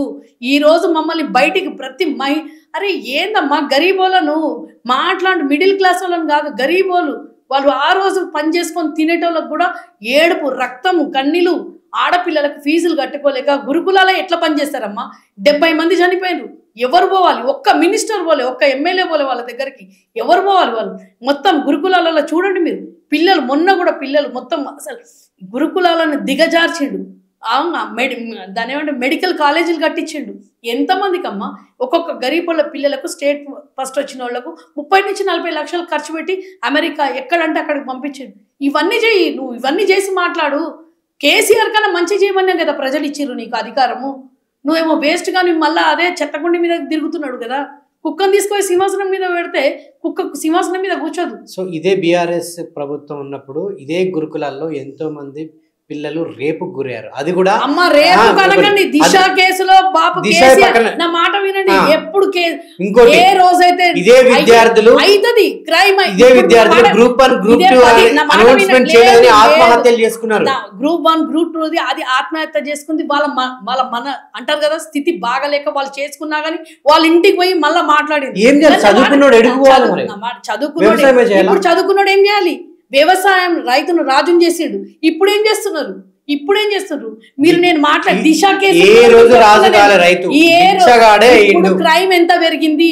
10 సంవత్సరాలలో లేని క్రైమ్ ఈ 14 ఏళ్లలో పెరిగింది. మీరు అడగండి, క్రైమ్ చాలా తక్కువ అవుతుండే, భయపడుతుండే. అసలు ఎక్కడుందమ్మా భయము? హోమ్ మినిస్టర్ ఎవడమ్మా? ఎవడు హోమ్ మినిస్టర్? ఇప్పుడు ఎడ్యుకేషన్ మినిస్టర్ ఎవరు? వాడా మూర్ఖుడు, వాడు చదువుకున్నాడా? వాడు అసలు ఎవరి దగ్గరకు పోవాలి? ప్రజలు ఎవరి దగ్గరకు పోవాలి? ఈ రోజు క్రైమ్ అవుతుంటే ఈ రోజు నేను ఇంటికి పోతుంటే ఏమైనా అయితే పోలీస్ స్టేషన్లలో కూడా పోలీసు వాళ్ళు కూడా పట్టించుకుంటలేదు. వీణ అట్లాంటి మూర్ఖుడు కాబట్టి హోమ్ మినిస్టర్ ఎక్కడ ఉన్నాడమ్మా? హెల్త్ ఇప్పుడు హెల్త్ హాస్పిటల్లో ఆక్సిజన్లు లేవు, అవి లేవు, ఏమంటారు స్ట్రక్చర్ తీసుకుపోయేటివి లేవు. ఇదే గతంలో ఓల్డ్ సిటీలో ఒక ఏంది కులాంతర వివాహం చేసుకున్నాడు అంటే ప్రేమ కులాంతర వివాహం చేసుకున్నాడని ఒక వ్యక్తిని కిరాతకంగా అదే ముస్లింకి సంబంధించిన కొందరు వ్యక్తులు చంపినప్పుడు బీఆర్ఎస్ ప్రభుత్వం అప్పుడు ఎందుకు ఆ ఒక ఎవరైతే కులాంతర వివాహం చేసుకున్నటువంటి వ్యక్తి కులం తక్కువ అని చెప్పేసి ఎందుకు ఇటువంటి సంఘటనలు జరిగినప్పుడు ఎందుకు బీఆర్ఎస్ సపోర్ట్ చేయలేదు? ఇదే మీడియా పర్సన్ చాలా చాలా చాలా చోట్ల ఎక్కడ కాలేదు. గోషామైల్ చెప్తున్నారు మీరు, గోషామైల్లో అయింది, గోషామైల్ కాదు దిల్సుఖ్ నగర్ లో కూడా అయింది, మలక్పేట్ లో కూడా అయింది. అమ్మా అయినే దాన్ని ఎప్పుడైనా ప్రోత్సహించలేదు. దాన్ని పోయి తీసుకుపోయిన తర్వాత ఎవరు చేసినో వాళ్ళకు కఠిన చర్య ఇచ్చిండ్రు. దిశ కేసులో కూడా అప్పటిదప్పట్లో ఎంఐఎం పార్టీతో మీరు పొత్తు పెట్టుకున్నారని చెప్పేసి అది కూడా దృష్టిలో పెట్టుకొని బీఆర్ఎస్ ప్రభుత్వం కనీసం స్పందించలేదు, వాళ్ళకి శిక్షలు కూడా వేయలేదు. ఖచ్చితంగా చంపినోడిని ఉరి శిక్ష చేయకుండా ఎందుకు బయట తీసుకొచ్చారు? బీఆర్ఎస్ ఎందుకు తీసుకుంటది? అది బీఆర్ఎస్ పార్టీ సపోర్ట్ ఉండడం వల్ల లేదమ్మా. న్యాయాన్ని ఎట్లా సపోర్ట్ తీసుకుంటది? ఈ రోజు న్యాయాన్ని ఎట్లా అట్లా సపోర్ట్ తీసుకుంటే ఇప్పుడు కవితక్క కూడా జైలుకు పోకపోతుండే కదా. మాట వినండి, కవితక్క ఎట్లా పోతుంది? కవితక్క అట్లా అయిన ఉంటే కవితక్క ఎట్లా పోతుంది? మీరు అన్నదానికి మేము అంతా మా చేతిలో, ఇప్పుడు రేవంత్ రెడ్డి గారి చేతులు ఉందా? సీఎం ఎవరైతే వాళ్ళ చేతిలో చట్టం ఉండదు, ఎవరు చేసినామో దానికి శిక్ష అర్హులే. కానీ దిశ కేసులో ఎట్లా తీసుకున్నారు? ఎక్కడ తీసుకున్నారు? ఇండియా లెవెల్లో ఫస్ట్ 1 వీక్ లో వాళ్ళకు చుక్కలు చూపించి వాళ్ళని చెప్పుకోవడానికి దిశ కేసు తప్ప ఇంకేం లేదు కదా. ఎందుకు లేదు? ప్రతి శిక్ష లేదు, అదొక్కటి లేకుండా కానీ ప్రతి దాంట్లో శిక్ష ఎవరు చేసిండ్రో తన వాళ్ళైనా పర్లేదు, బయట వాళ్ళైనా శిక్షనే అని చేపించిరి. ఈ రోజు హోమ్ మినిస్టర్ ఎవరని నేను అడుగుతున్నా, ఎక్కడికి పోవాలి? ఎవడున్నాడు ఇప్పుడు? సీఎమేనా అన్ని? సరే ఈ రోజు హోమ్ మినిస్టర్ లేరు, మీరు హోమ్ మినిస్టర్ ఏం బీకిరంటున్నారు? ఏం చేయలేదు కదా, ఏం చేయలేదు. క్రైమ్ లేకుండే మీరు 10 సంవత్సరాల చూడండి, ఇప్పుడు క్రైమ్ రేటు పెరుగుతుంది తప్ప లేదు. మీరున్నప్పుడు కూడా అంతే ఉంది. లేకుండే అప్పుడు ఇంత లేకుండే. ఎన్ని హత్యలైనాయి, ఎన్ని మానభంగాలని, ఎన్ని రేపులని, ఎన్ని మర్డర్లైనాయి. మీరు చెప్తున్నారు కరెక్టేనమ్మా. ఇప్పుడైనా కానీ నెక్స్ట్ గవర్నమెంట్ మళ్ళా మాదే వచ్చినా కానీ క్రైమ్ అనేది అవుతుంది. అయ్యిన దాన్ని సమర్థించొద్దు, ప్రభుత్వం సమర్థించొద్దు. ఈ ప్రభుత్వం సమర్థిస్తుంది, ఈ ప్రభుత్వంలో ఎవరికి చెప్పుకోవాలి? ఏ గవర్నమెంట్ వచ్చినా, ఏ ప్రభుత్వం వచ్చినా ఈ ఎమ్మెల్యేలు, ఈ ఎంపీలు, మినిస్టర్లు, లేకుంటే మీలాంటి పెద్ద పెద్ద కార్యకర్తలేమో, లేకుంటే మీలాగా కొంచెం చిన్న చిన్న పదవులు ఉన్న వ్యక్తులు వీళ్ళే బాగుపడతారు తప్ప మాలాంటి సామాన్యులు ఎప్పుడు ఇట్లానే ఉంటారు. మాలాంటి రైతు కుటుంబాలకు న్యాయం జరగదు. ఇలానే ఉంటారు. మా రైతులను ఎప్పుడు బిచ్చగలలాగానే చూస్తాయి ఈ ప్రభుత్వాలు. అందుకే ఈ రోజు దాకా ఏ రోజు కూడా రైతు రాజు అవ్వడు. రైతు రాజు అయిన రోజే అదే దళితుడు ఈ రాష్ట్రానికి సీఎం లేదు. రైతు రాజుని చేసిండే బాబు కేసీఆర్, రైతుని రాజు చేసిండే బాబు కేసీఆర్. ఈ రోజు మీరు పల్లెలో ఇక్కడ మన ఇద్దరం మాట్లాడుకోం కాదు, రైతుని పోయి అడగండి. ఒక 10 మంది రైతులు నువ్వు నేను పోదాం. మీరు మీడియా అని చెప్పకండి. రైతు కుటుంబాన్ని నేను కూడా చేసిన, నేను కూడా వ్యవసాయం చేస్తున్నా. ఇప్పుడు కూడా మిమ్మల్ని నేను లైవ్ లో చెప్తున్నా కదా, మీరు మీడియా మీరు ఫోన్ చేతిలో పట్టుకోకుండా తీసుకొని మనం పోదాము. పోయి రైతులను మీరు కాదు కదా, నేను మామూలుగా ఎలక్షన్స్ కి ముందు, ఇదే మొన్న జరిగిన ఎలక్షన్స్ కి ముందు రైతులు ఎందుకు కేసీఆర్ ఎందుకు అది దారుణంగా తిట్టారు? ఎందుకు తిట్టారు? దేనికి తిట్టారు? 15,000 ఇస్తాను తిట్టారు కాబట్టి ఓట్ లేకుండా దారుణంగా ఓడిపోయింది కేసీఆర్. బీఆర్ఎస్ ప్రభుత్వం మాట ఓడిపోయిందా? అవును, వాళ్ళకి ఆశ చూపించారు. ఈయన 10,000 ఇస్తా అంటే ఆయన 15,000 ఇస్తాడు. 15,000 లేవు కదా, బొచ్చు 15 రూపాయలు కూడా వేయలేదు. 15 రూపాయలు కూడా వేయలేదు ఇప్పటి వరకు రేవంత్ రెడ్డి. ప్రజల మాట వినండి. గొర్రెలను ఎందుకు చేస్తాము? వాళ్ళకు అంటారు కదా, రైతు బంధు ఎప్పుడు ఇచ్చిండు, రైతు బీమా ఎప్పుడు ఇచ్చిండు, ఇప్పుడు రైతు చనిపోయాడు. అప్పుడు కేసీఆర్ గవర్నమెంట్లో రైతు చనిపోతే ఎంత ఇస్తుండే తెలుసా మీకు? 5 లక్షలు 10 రోజుల లోపల పోయి వస్తుండే. ఎవరు ఇస్తారమ్మా? మన చుట్టాలు ఇయ్యారు. ఒక రైతుకు 2 రైతులకు 5 లక్షలు ఇచ్చింటే ఈ రోజు రైతు రాజు అయ్యేటోడు. అయ్యిండు 50,000 40,000 అది కూడా మీరు తెచ్చు రిపోర్ట్ మీకు నేను కేటీఆర్ అన్న దగ్గర తీసుకొని పోతా ఎంత ఇచ్చిండ్రు ఏమి. మీ గవర్నమెంట్లో అయితే మొత్తం నేనైతే తప్పు చెప్పాలి కదా, సివిల్ అయితే చూపిస్తారు కదా. మీరు ఎవరు చనిపోయిన తర్వాత కేసీఆర్ గవర్నమెంట్లో ఇచ్చిండ్రా ఇవ్వలేదని కనుక్కోండి. ఇయ్యలేదంటే నేను మాట్లాడతాను. నేను అసలు నేను చెప్తున్నా బాబు కేసీఆర్ అంటున్నాం కదా, మేము రాజకీయంలో రాము. ఓకే, ఇప్పుడు బీఆర్ఎస్ ప్రభుత్వం మళ్ళీ 2026లో ఫామ్ అయ్యాక తప్పకుండా ఫామ్ అయితే కొడుకును సీఎం చేస్తా అని చెప్పి కూర్చున్నాడు కేసీఆర్. అంటే నెక్స్ట్ మీకు చెప్పిండ్రా? అయ్యో పోయిన ఎలక్షన్స్ డిస్కషన్ ఇప్పటిదాకా అదే జరుగుతుంది. మీకు చెప్పిండ్రా? అంటే నెక్స్ట్ కొడుకునేనా సీఎం చేసేది? కొడుకుని కాదు, బాపు కేసీఆర్ అవుతాడు సీఎం. కేటీఆర్ సీఎం చేస్తాడని చెప్పేసి అది మనుషులలో వచ్చిన వార్త నిజం కాదు, తప్పకుండా కాదు. అది మా బాపు కేసీఆరే సీఎం అవుతాడు. కేసీఆరే అవుతాడు. కేసీఆరే కావాలని కూడా ప్రతి మనుషుల తెలంగాణలో 4 కోట్ల ప్రజలది అదే ఆశ ఉన్నది. అందరం మేము కోరుకునేది కూడా బాపు కేసీఆరే అవుతాడు. సీఎం అయ్యే స్థాయికి వచ్చినప్పుడు బాపు ఆయనకి ఏం నిర్ణయం తీసుకోవాలో తీసుకుంటాడు. కానీ ఇప్పుడు మాత్రం ప్రస్తుతం మళ్ళా మా బాపు కేసీఆరే అవుతాడు. ఆయన అయితేనే మేమందరం సురక్షితం, 4 కోట్ల ప్రజలను కూడా సంతోషంగా ఉంటాం. ఓకే. సో రేపటి రోజున మళ్ళీ కవితక్క మళ్ళీ ఎలక్షన్లో పోటీ చేసే ఛాన్స్ ఉందా?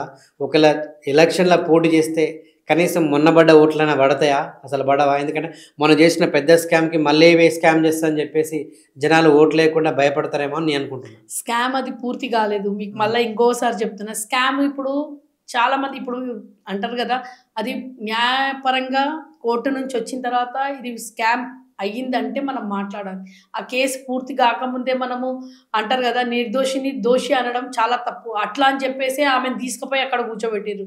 ఒక ఆడబిడ్డది ఉసురు మంచిది కాదు.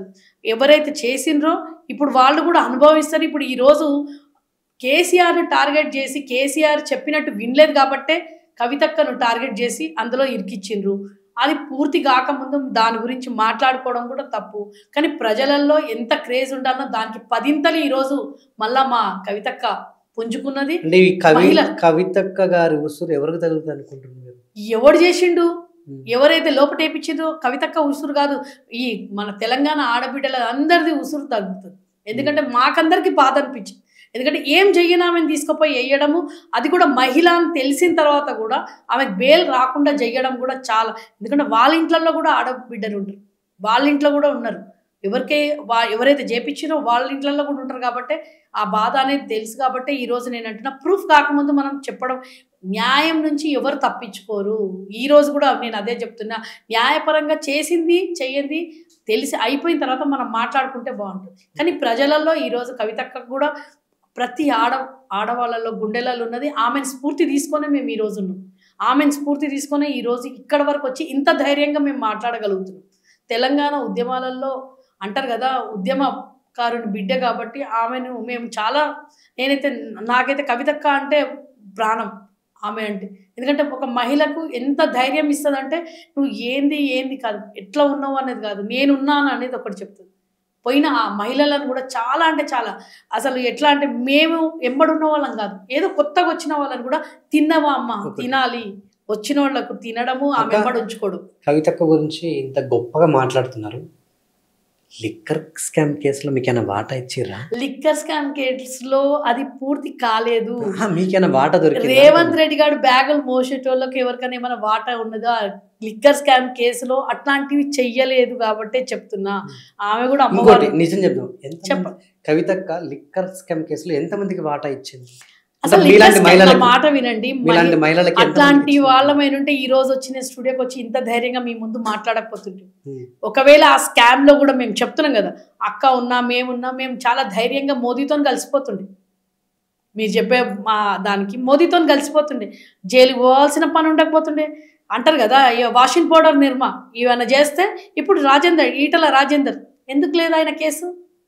చాలా మంది తప్పులు చేసిన వాళ్ళు మోదీ బీజేపీలో కలిసిపోతే వాషింగ్ పౌడర్ నిర్మా అయిపోతారు. మళ్ళీ కవితక్క ఎందుకు కలుస్తలేదు? కవితక్క కలిసిందంటే చేసిందంటే కలవాల్సిందే. ఇప్పుడు రేవంత్ రెడ్డి బీజేపీలోనే కలుస్తాడు. రేవంత్ రెడ్డి కేసు ఎందుకంటే స్కామ్. రేవంత్ రెడ్డి బీజేపీలో కలుస్తాడు. నోట్ ఆయనది కూడా కేసు వెళ్ళిందంటే కథం. ఇక ఇప్పుడు మాది కేసు అందులో పెట్టినప్పుడే పార్టీ మారబోతున్నట్టు, త్వరలో మారిపోతాడు. సీఎం పదవే పోతుంది మాది.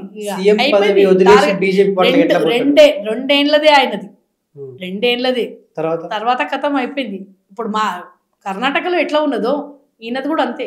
అందుకే ఎందుకు పోతున్నాడు ఢిల్లీకి, ఎందుకు ప్రతి నెల పోయి మూటలు ఇచ్చేసి వస్తున్నాడు, కొంచెం టైం పెంచుకోమని చెప్పేసి. చూడండి ఆయన మొహం మీద చూడండి ఎంత టెన్షన్. రాత్రంతా అంటుండో లేదో రేవంత్ రెడ్డి, రాత్రంతా కేసీఆర్ కేసీఆర్ కేసీఆర్ అనే ఎప్పుడొచ్చి కేసీఆర్ నాకు చైర్ గుంజుకుంటాడా, అసలు ఆల్రెడీ అయితే కేసీఆర్ కూర్చున్నాడనే ఉన్నది ఆయన.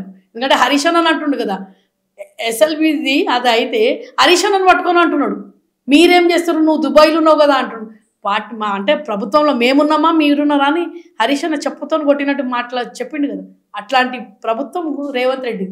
ఓకే, సో ఒక మహిళగా మీరు ఎప్పుడైనా ఇమోషనల్ అయ్యి ఏడ్చిన రోజులు ఉన్నాయా మీ జర్నీలో? ఖచ్చితంగా ఉంటాయి. ఏంటి మహిళలు అన్నప్పుడు ఖచ్చితంగా ఉంటాయమ్మా. ఎటువంటి సందర్భంలో ఫేస్ చేశారు? ఎటువంటి అంటే కుటుంబ పరంగా ఉంటాయి, పార్టీ పరంగా అయితే ఎప్పుడు మేము ఏమి ఏడవలేదు, అట్లాంటి పరిస్థితి రాలేదు నాకు. కుటుంబ పరంగా కూడా ఉంటాయి కదా, 2 బాబులు మాకు, మా సార్ది కూడా హెల్త్ బాగుండదు, పార్టీలో కూడా మేము ఇక్కడ వరకు రావడానికి ఆయనది కూడా చాలా వరకు నాకు బ్యాక్ సపోర్ట్ ఉన్నది. ఎందుకంటే ఎప్పుడు ఏ రోజు కూడా నన్ను ఆపకుండా ఖచ్చితంగా పోవాలి చెయ్యాలి. ఏ రోజు ఆ రోజు నాకు న్యూస్ చూడడం చెప్పడము. మా ఫాదర్ చనిపోయిన తర్వాత కూడా చాలా వరకు మా కుటుంబంలో కూడా అయితే కదా, ప్రతి కుటుంబంలో అంటారు కదా మట్టి పొయ్యే ఉన్నది, బంగారు పొయ్యి ఎవరి ఇంట్లో ఉండదు. కాబట్టి ఏడ్చిన రోజులు ఉన్నాయి. ఏడ్చి అంటారు కదా, ఏడ్చి ఒక బండరాయిలాగా అయిపోయి ఈరోజు బీఆర్ఎస్లో ఉన్నామంటే ఇంకా ధైర్యము, ఇంకా మహానుభావులను చూసి వాళ్ళని చూసి ఈరోజు కాకుండా రేపు మనం చూసి ధైర్యం తెచ్చుకోవాలనే రోజులు కూడా నాకు ఈరోజు ఇక్కడ కూర్చున్నా అంటే అదే నా స్ఫూర్తి. వీళ్ళని చూసుకొని ఈ నాలాంటి మహిళలు ఎంతమందో చాలామంది బయటికి రావాలి. నా పరిస్థితి ఎట్లుండే అంటే బయటికి రాని రోజుల్లో అంటారు కదా సగం జీవితం అందులో అయిపోయింది. ఇప్పుడు మళ్ళీ వచ్చినాము కొత్తగా, అంటే హ్యాపీగా నాకు తెలంగాణ వచ్చిన తర్వాత బయటికి రావడం. ఇంతకుముందు మీరు ఒక మాట్లాడుతుంటే మున్నూరు కాపు అని మీ క్యాస్ట్ గురించి చెప్పారు. మీకు బాగా క్యాస్ట్ పిచ్చి ఎక్కువ? నాకని కాదు, ప్రతి ఒక్కరికి ఉంటుంది ఆ పిచ్చి. దేనికి? కొంతమంది చెప్పుకోరు, కొంతమంది చెప్పుకుంటారు. ఖచ్చితంగా మునూరు కాపులం అని చెప్పేసి గల్లా ఎత్తి గొడ్డుకారం తిని మునూరు కాపులం. మునూరు కాపులు అంటేనే పంటలు పండించేవాళ్ళు. వాళ్ళకైనా కొమ్ములు ఉంటాయా? కొమ్ములు ఏం లేదు, నేను కొమ్ముల గురించి మాట్లాడలే కదా. మా కులం అనేది మాకు ఎవరి కులం వాళ్ళకి గొప్ప, ఎవరి తల్లి వాళ్ళకి ఎట్లా గొప్పనో మా కులం మాకు గొప్ప కదా. మీరు ఇప్పుడు బీఆర్ఎస్ పార్టీలో ఒక మంచి నాయకురాలుగా మీరు లీడ్ చేస్తున్నారు. ఈ కులం ఎందుకు అక్క మరి మధ్యలో? కులం నేను పార్టీలు ఎప్పుడు నా కులం చెప్పుకోలేదు. నా కులం నేను మీరు నమ్ముతారో నమ్మరో నా మాట వినండి. కులం పేరు ఖచ్చితంగా కులం బువ్వ పెట్టకపోని కులం ఉంటేనే కదా మనం ఒక కులం. ఏ కులం అంటే ఏం కులం లేదంట. కుల రాజకీయాలు కుల రాజకీయ అసలు నేను కులం మీరు నమ్ముతారో నా మాట వినండి. మునూరు కాపునని నేను ఇప్పటి వరకు మొన్న బీసీ దాంట్లో కవితక్క బీసీల కోసం పోరాడుతున్నాం కాబట్టే మునూరు కాపు తెలంగాణ ఉపాధ్యక్షురాలని అక్క నేను అని చెప్పుకొని ఆ గ్రూప్లో జాయిన్ అయినా. నన్ను ఎవరు మేముండే నా డ్రెస్సింగ్ దాన్ని బట్టి నేను మునూరు కాపుని అనుకోరు ఎవరు. మేము ఉండేది మైనార్టీస్ మార్వాడీస్ ఏరియా, మా దగ్గర అంతా మార్వాడీస్ ఇట్లా ఉంటారు. హిందీ ఎక్కువ మాట్లాడతాం కాబట్టి నా ఏదైతే లుకింగ్ కూడా చూస్తే కూడా అందరూ హిందీ మాట్లాడతారు. చాలామంది నాతో హిందీలోనే మాట్లాడతారు తెలంగాణ వాళ్ళు. పక్కా నేను తెలంగాణ బిడ్డను మునూరు కాపునని చెప్పేసి గొప్ప చెప్పుకుంటా నేను అంతే. ఎందుకంటే కుల పిచ్చి ఉండుంటే ఈరోజు గంగుల కమలాకర్ అన్న మునూరు కాపే, రవిచంద్ర అన్న మునూరు కాపే. ఇప్పుడున్న మా ప్రస్తుతం మా బీఆర్ఎస్లో ఉన్న వాళ్ళ గురించి చెప్తున్నా. మన కేశవరావు అంకులు అందులోకి వెళ్ళిపోయిండు, ఆయన మునూరు కాపే. చాలామంది పెద్ద వాళ్ళు ఉన్నారు. ఎవరు మునూరు కాపులు అన్నంత మాత్రాన రాజకీయ ఈ రోజు వరకు నాకు ఎందుకు సపోర్ట్ లేదు. మళ్ళీ ఈ రోజు వరకు ఒక మహిళను నేను లలితక్క ఉండే మునూరు కాపు, ఆమె మళ్ళీ కాంగ్రెస్లో వెళ్ళిపోయింది. కాంగ్రెస్ తన మన విజయలక్ష్మి ఉండే మేయర్ మునూరు కాపే, ఆమె కూడా మునూరు కాపు అని చెప్పేసి గల్లా ఎత్తుకొని ఎందుకు చెప్పుకుంటున్నా అంటే మా కులం అని చెప్పుకుంటున్నాం అంతేగాని మాకెవరు సపోర్ట్ చేసేవాళ్ళు లేరు. అరే నువ్వు మునూరు కాపు ముద్దు బిడ్డవా తల్లి అని చెప్పేసి నాకు ఎవడే వచ్చి ఇప్పటి వరకు పదవి ఇవ్వలేదు. ఏ రోజు నేను పదవి గురించి ఎందుకు చెప్పుకోను? మళ్ళీ నేనేం కులం అంటే నేను ముస్లిం అని చెప్పాలా, మైనార్టీని అని చెప్పాలా? ఎందుకు చెప్పుకోను? నా కులం నేను ఎందుకు చెప్పుకోను? ఖచ్చితంగా ఈ రోజు రాజకీయాలలో కులం చెప్పుకుంటేనే వాళ్ళకు ఒక రెస్పెక్ట్ అనేది అంటే కుల రాజకీయాలే నడుస్తున్నాయి. కుల రాజకీయాలు ఎందుకు నడుస్తున్నాయి అంటే రేవంత్ రెడ్డి వచ్చినాకనే కుల రాజకీయాలు స్టార్ట్ అయినాయి. బీఆర్ఎస్ లో ఉన్నప్పుడు లేకుండే. నేను అదే చెప్పిన మీకు 10 సంవత్సరాలలో మా దాంట్లో మినిస్టర్స్ ఉండే, ఎమ్మెల్యే. ఇదే దానం నాగేందర్ కూడా మా కుల పోయినని మునూరు కాపు. ఒకప్పుడు మినిస్టర్ కూడా ఉండే, ఎమ్మెల్యే కూడా ఉన్నాడు. అసలు మేము చెప్తున్నాం కదా, అట్లా చెప్పుకుని ఉంటే నాకేదో మంచి పదవి ఉంటుండే. అట్లా వాళ్ళు నాకు సపోర్ట్ చేసినట్టు నేను కూడా ఎమ్మెల్యేనో ఉంటుంటిని, ఏదో మినిస్టర్ ఉంటుని, ఏదో అంటారు కదా చైర్మన్ ఉంటుంటిని. ఏదో పర్సనల్ బాబా కేసీఆర్ దగ్గర తీసుకొని నాకు అరే అమ్మ మా మునురామయ్య అని చెప్పేసి ఇస్తుండే. ఈ రోజు వరకు నేను చెప్పుకోలేదు, కానీ ఈ రోజు ఎందుకు చెప్పుకుంటున్నా అంటే రెడ్డి పాలన అవుతున్నది కాబట్టి మేము పక్క మునూరు కాపులము, మునూరు కాపు నుంచి నాకు ఇంత పెద్ద పొజిషన్ ఉందని చెప్పుకుంటున్నాను, బీసీ బిడ్డనని చెప్పుకుంటున్నాను. ఇప్పుడు మున్నూరు కాపు అని మీరు పదే ఈ ఇంటర్వ్యూలో ప్రస్తావన చేస్తున్నారు. రాజకీయాలకు వచ్చినాక చాలా ఆశలు పుడతాయి. నాకు తెలిసి మీకు కూడా ఎమ్మెల్యే కావాలని ఉండే. నాకేం లేదు. మీకేం రాజకీయాలకు ఎందుకు? రాజకీయం నేను చెప్తున్నా కదా, ఏ ఆశతో వచ్చారు, ఏ అంశంతో ఆశ నేను చెప్తున్నా కదా, నా ఏరియాలో అంటారు కదా పింక్ అనేది కనిపించదు, పింక్ జెండా తెలియదు. మా అమ్మ ఉద్యమకారురాలు మీర్ ఇనాయత్ అలీ బాక్రీ అనే సెట్వింగ్ చైర్మన్ ఉండే. నేను అంటే అంటారు కదా సెట్వింగ్ చైర్మన్ ఉంటే తను మాకు కొన్ని క్లాసెస్ పెడతాను, ఇదే ఉమెన్ స్కిల్ డెవలప్మెంట్ దాంట్లో కొన్ని క్లాసెస్ మాకు ఇస్తా అంటే అక్కడ పోయి ఆయనను కలవడము, ఆయన బీఆర్ఎస్ అని నాకు తెలవడం. మా ఓల్డ్ సిటీ నుంచి మా నేను గ్రూప్ సభ్యురాల నుండి ఉంటుంది, పొదుపు సంఘాలు ఉండే కదా, అట్లా పోయి నేను కలవడము, ఆయన బీఆర్ఎస్ అని తెలవడము. నేను అదే June 2 నేను జాయిన్ అయినా. ఏ రోజైతే మా పార్టీ ఉండేనో ఆ రోజే నన్ను వచ్చి 500 మంది నుంచి నేను జాయిన్ అయినా. అంతేకాని నేను ఏదో పదవి అట్లా అనుకుంటుంటే నేను ఎక్కడో ఉంటుంటుంది. అంటే మీకు పదవిల మీద ఏమి ఇంట్రెస్ట్ లేదు నాకు. నేను చెప్తున్నా కదా, నేను సోషల్ యాక్టివిటీస్ కూడా ఉన్నాయి. నాది మంజుల మహిళా అసోసియేషన్ అని కూడా ఉన్నది. నేను జీవనది ఫౌండేషన్ కూడా జనరల్ సెక్రటరీని.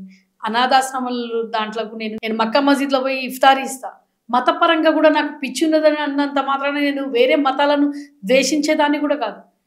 గంగా జమున తైజీబ్ మేము, ఎందుకంటే బాబు కేసీఆర్ వచ్చిన తర్వాత ఓల్డ్ సిటీలో ఉన్నారు కాబట్టి ముస్లింల ఓట్లు కూడా మాకు మేము చాలా ఇప్పుడు నేను రాజకీయ రాజకీయాలు లేవు. మా నాన్న కూడా మేము మునూరు కాపులం కాబట్టి మక్కా మస్జిద్ దగ్గర వాళ్ళు కూడా ఒకప్పుడు ఇఫ్తారీ ఇస్తుండే. ఈ రోజు కూడా నేను ఈవినింగ్ ఇస్తా, ఎందుకంటే మతపర రాజకీయాలు బాపు నేర్పియలేదు, మా దగ్గర కూడా ఉండేవి ఓల్డ్ సిటీలు. అందరం మేము చాలా కలిసిమెలిసి ఉంటాం. ఎప్పుడో బయటికి నుంచి వచ్చి మా దగ్గర గొడవలు పెట్టుకోవడం తప్ప మేము ఎవ్వరం కొట్లాడము. అక్కడ చాలా పీస్ఫుల్గా ఉంటాం. సో ఓల్డ్ సిటీ అంటే ముందుగా గుర్తొచ్చేది చాలా మందికి ఆ పేరు అంటేనే భయం. అయితే మరి ఓల్డ్ సిటీలో మనకు ఎక్కువ జనాభా సంఖ్య కూడా ముస్లిమ్సే ఎక్కువ ఉంటారు.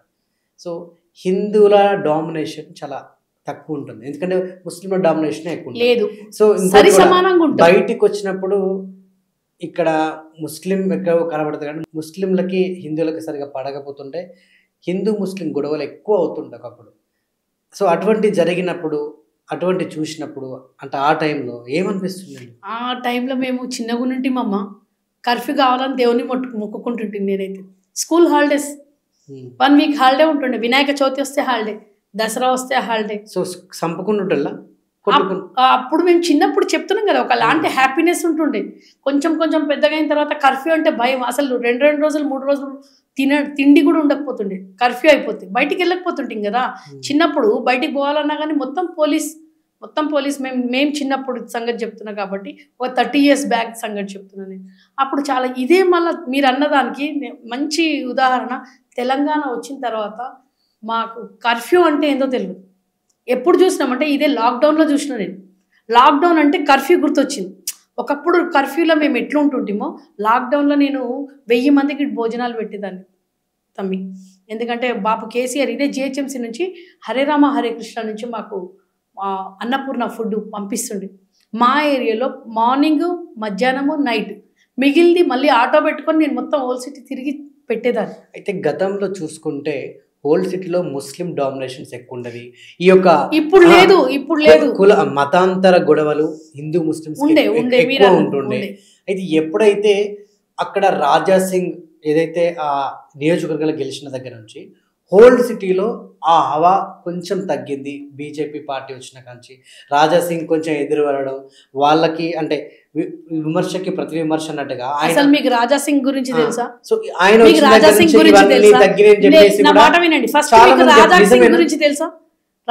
గురించి తెలుసా? చెప్పుకోవడం తప్ప రాజాసింగ్ గురించి తెలుసా? ఆయన ఉండేది ధూల్పేట్, గోషామహల్ ఎమ్మెల్యే అని తెలుసు. వాడు బొంద, వాడు ఏంది ఎమ్మెల్యేనో వాడు. ఒక్కసారి మీరు వచ్చి మీ కెమెరాను పట్టుకొని రండి అక్కడికి. గోషామహల్ ఎమ్మెల్యే ఎట్లా ఉన్నది, గోషామహల్ ఎట్లా ఉన్నది, గోషామహల్ ఎట్లా ఉన్నది, ధూల్పేట్ ఒక్కసారి చూడండి మీరు వచ్చి. ఏం డెవలప్మెంట్ చేసిండు వాడు, ఎక్కడ ఉన్నది గోషామహల్, ఎట్లా ఉన్నది గోషామహల్. ఇదే నేను చెప్తున్నా కదమ్మా, గోశామయంలో ఆవులు ఫస్ట్ అమ్ముకునేటోడు వీడే, ఆవులను అమ్మేది. ఆవులను అంటే లారీలా పంపిస్తుంటే అదంతా ఒక పైన ఆపి డ్రామా, గొడవ చేసిండు కదా. పైన డ్రామా మొత్తం ఇల్లీగల్ దందాలని చేసేదే వాడు ఆ ఏరియా.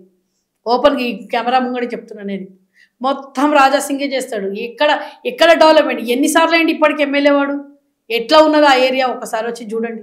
డెవలప్మెంట్ ఎక్కడ పోతున్నది, గోషామైల్ డెవలప్మెంట్ ఎందుకు చేస్తలేడు? మొత్తం ఆల్ ఓవర్ ఇండియాలో గోషామైల్ బేగం బజార్లో ఉన్నంత ఏమంటారు బిజినెస్ ఎక్కడ కాదు. ఎట్లా ఉన్నది ఒక్కసారి చూడండి మీరు. అక్కడ వచ్చి ట్రాఫిక్ జామ్ అయిపోతే మీరు నమ్ముతారో నమ్మరో 4 నుంచి 5 గంటలు అవుతుంది. ఇదే రంజాన్లో మీరు రండి సాయంత్రం, ఎక్కడ డెవలప్మెంట్ చేసిండమ్మా, ఏం చేసిండు? ఒట్టి మాటలు, వాని వచ్చి బయట వచ్చి బూతులు తిట్టడము, వీడు తిట్టుకుంటాడు, వాడు తిట్టుకుంటాడు. హిందువుల ఓట్లు వీనికి కొడితే, ముస్లింల ఓట్లు వానికి కొడతాయి, అంతే. అంతకు మించి ఆడ రాజకీయం ఏమీ లేదు, గుండు సున్నా. అందుకే మా బీఆర్ఎస్కు అక్కడ ఏమీ లేదు, ఓల్ సిటీలో బీఆర్ఎస్కు ఏమీ లేదని అక్కడ ఉన్న వాళ్ళు కష్టపడి పనిచేసే ఉద్యమకారులకు, లీడర్స్కు ఏమీ లేదు అక్కడ. ఇట్లాంటి డమ్మికి ఇస్తారు అక్కడ. ఇప్పుడు రాజాసింగ్ కానీ రేవంత్ రెడ్డి గారు కానీ మీరు ఇలా విమర్శించి మాట్లాడుతున్నారు, రేపు మీరు టార్గెట్ గారా? ఎందుకైతాము? కమ్మని చేయమని చెప్పండి. ఎవరు మిమ్మల్ని అప్పుడు బీఆర్ఎస్ ప్రభుత్వం, బీఆర్ఎస్ పార్టీ బీఆర్ఎస్ అవసరం లేదు నాకు. బీఆర్ఎస్ అయినా నన్ను నేను రక్షించే అంత దమ్ము మాకు కేసీఆర్ ఇచ్చింది. నన్ను నేను రక్షించుకుంటా. కొడతాడేమో, ఒకడు కొడతాడేమో, ఒక 2 కొడితే నేను ఒక్కటైతే కొట్టి చేస్తా కదా. లేడీస్ మీద రమ్మని చెప్పండి. ఎవరిని మేము భయపడాల్సింది, మేము పుట్టింది చెప్తున్నారు కదా, మా ఏరియాలోనే చాకులు పట్టుకొని చంపుకునేది, ఇవన్నీ చూసుకున్న వాళ్ళం మేము. స్టార్ట్ అయ్యేదే గొడవలు మా దగ్గర నుంచి ఉంటుండే. మేమేడికని పడతాం, వాళ్ళే పడుతుండే, వాళ్ళు పడుతుంటే చంపుతుంటే వెళ్ళిపోతారు. బయటికి నుంచి వచ్చే వాళ్ళు చెప్పిస్తుండే. నేను మీకు అదే అర్థమైతలేదు, బయటికి నుంచి వచ్చిన వాళ్ళే అక్కడ వచ్చి గొడవలు చేయడము. ఇదే రాజాసింగ్, ఇదే అసద్ గాళ్ళు, వాళ్ళు పిలిపించుకుంటారు, చంపించుకుంటారు, వెళ్ళిపోతారు. చంపేది ఎవరిని? ఓన్లీ మా లోకల్ వాళ్ళని చంపేసి వెళ్ళిపోతుండే. మళ్ళీ ఎవడు దొరకడు. మా ఏరియాలోకి వచ్చి బయటికి పొమ్మని చెప్పండి. టార్గెట్ నన్ను చేస్తా అంటే మేము అవన్నీ చూసిన వాళ్ళము, మాకేం భయం లేదు. రేవంత్ రెడ్డి కానీ రాజాసింగ్ కానీ మాట్లాంటి వాళ్ళ మీద కూడా అటాక్ చేసే అంత దమ్ము ఎవరికి ఉందో అడుగుమని చెప్పి. మేము కూడా అదే ప్లేస్లో పుట్టిన వాళ్ళం, మేము కూడా అదే ప్లేస్లో ఉన్న వాళ్ళం. వాళ్ళొక్కరే కాదు కదా ఉండేది. మేము కూడా అటాక్ చేస్తారేమో, చేయమని చెప్పండి. అంటే అంటారు కదా న్యాయపరంగా పోలీసును అవన్నీ తీసుకొని వచ్చి కొడతారా, చంపుతారా, అలవాటే అక్కడ. కానీ ఇప్పుడు అవన్నీ లేదు. మా బాబు కేసీఆర్ వచ్చిన తర్వాత నేను చెప్తున్నా కదా, ఒక్కరోజు కర్ఫ్యూ కాలేదు 10 ఇయర్స్లో ఒక్కరోజు కర్ఫ్యూ కాలేదు. అంత ధైర్యంగా మేము ఎందుకున్నాము? వాళ్ళని తీసుకొని నడుస్తాం. ఈరోజు కూడా నేను మీరు అంటున్నారు వచ్చి ముస్లిమ్స్ అయితే బీజేపీ వాళ్ళు నా మీద అటాక్ చేస్తారేమో కానీ ముస్లిమ్స్ చేయరు. నాకు ఎందుకు అడగండి? మేము కలిసి ఉంటాము, మాకు అవసరం లేదు, గొడవలు అవసరమే లేదు. వేరే ఏరియాలలో ఎట్లా ఉన్నారో మేము కూడా అట్లే ఉంటాం. కానీ మమ్మల్ని భూతద్దంలో పెట్టి చూపించి ఓల్ సిటీ అని బదలాం చేసింది రాజాసింగ్. తన పబ్బంగా అడుక్కోవడానికి రాజాసింగ్ చేస్తుండు. మేము హిందూ ముస్లింలం చాలా అక్కడ. మేము ఇప్పుడు మా ఇంట్లో సాయంత్రం అయిందంటే ఇఫ్తారీ తర్వాత మాకు పంపిస్తారు. మేము దసరా కానీ, దీపావళి కానీ, ఉగాది కానీ, పచ్చళ్ళు కూడా పంపిస్తాం, పోలేలు పంపించుకొని కలుసుకొని ఉంటాం మేము. మాకు అవసరం ఏముంది ఆ గొడవలు పెట్టుకొని ఉండడానికి? ఇప్పుడు వేరే ప్రాంతం వాళ్ళు ఏంటంటే భూతం అరే ఓల్ సిటీ, ఇప్పుడు అట్లా లేదు. ఇప్పుడు ఎక్కడి నుంచి మొత్తం తెలంగాణ నుంచి వచ్చి చార్మినార్కి వచ్చి షాపింగ్ చేస్తున్నారు మహిళలు. ఫ్రీ బస్ పెట్టిండు కదా రేవంత్ రెడ్డి, ఫ్రీ బస్ పెట్టినందుకు మొత్తం ఎందుకు భయపడతారు? ఇక్కడ అదర్ స్టేట్స్లో వచ్చి బతుకుతున్నారమ్మా. మా దగ్గర కర్ణాటక వాళ్ళు ఉంటారు, బీహార్ వాళ్ళు ఉంటారు, మళ్ళీ బెంగాలీస్ ఉంటారు. మొత్తం వాళ్ళే నిండిపోయింది. ఇప్పుడు హిందూస్ తక్కువైపోయినారు. అంటే మన ఏరియా మన ప్రాంతం వాళ్ళు తక్కువైపోయి బయట ప్రాంతం వాళ్ళు ఎక్కువైపోయినారు. ఎట్లా ఉంటే వాళ్ళు వచ్చి బతుకుతారు? ఇదే గడబళ్ళు అవి ఇవి ఉంటే ఎవడన్నా బయట వాళ్ళు వస్తారా? ఇంతకుముందు రాకపోతుండే, బిజినెస్ కాకపోతుండే. ఇప్పుడు మళ్ళీ అంతా ఎకనామిక్ పడేటట్టు తీసుకొని వస్తుండే రేవంత్ రెడ్డి. ఫైనల్గా ప్రస్తుతం మహిళలకు ఎటువంటి హక్కులు కావాలనుకుంటున్నారు? మహిళలకు హక్కుల కోసం మీరు ఏం కోరుకుంటున్నారు? మహిళలకు హక్కుల కోసం అయితే ఈరోజైతే 42% మేము బీసీల గురించి మాట్లాడింది రేవంత్ రెడ్డి నిన్న తన క్యాబినెట్ దాంట్లో తీసుకొని ఈరోజు పెట్టిండ్రు. అదే ఒక విజయం అనుకుంటాం కవితక్క నుంచి. కవితక్క ఎంబడి జిల్లాలు తిరిగినాం మేము కూడా, అక్కెంబడి బీసీ గురించి. కాబట్టి ఈరోజు ఒక అంటారు కదా మా విజయం సాధించినాం అన్నట్టయితే ఉన్నది. మహిళా రిజర్వేషన్ కూడా కావాలి. ఇప్పుడు బీసీలకు ఎట్లయిందో మహిళా రిజర్వేషన్ కావాలి. మీరెంతుండ్రో మాకంతా కావాలని అదొకటి నినాదం ఉన్నది.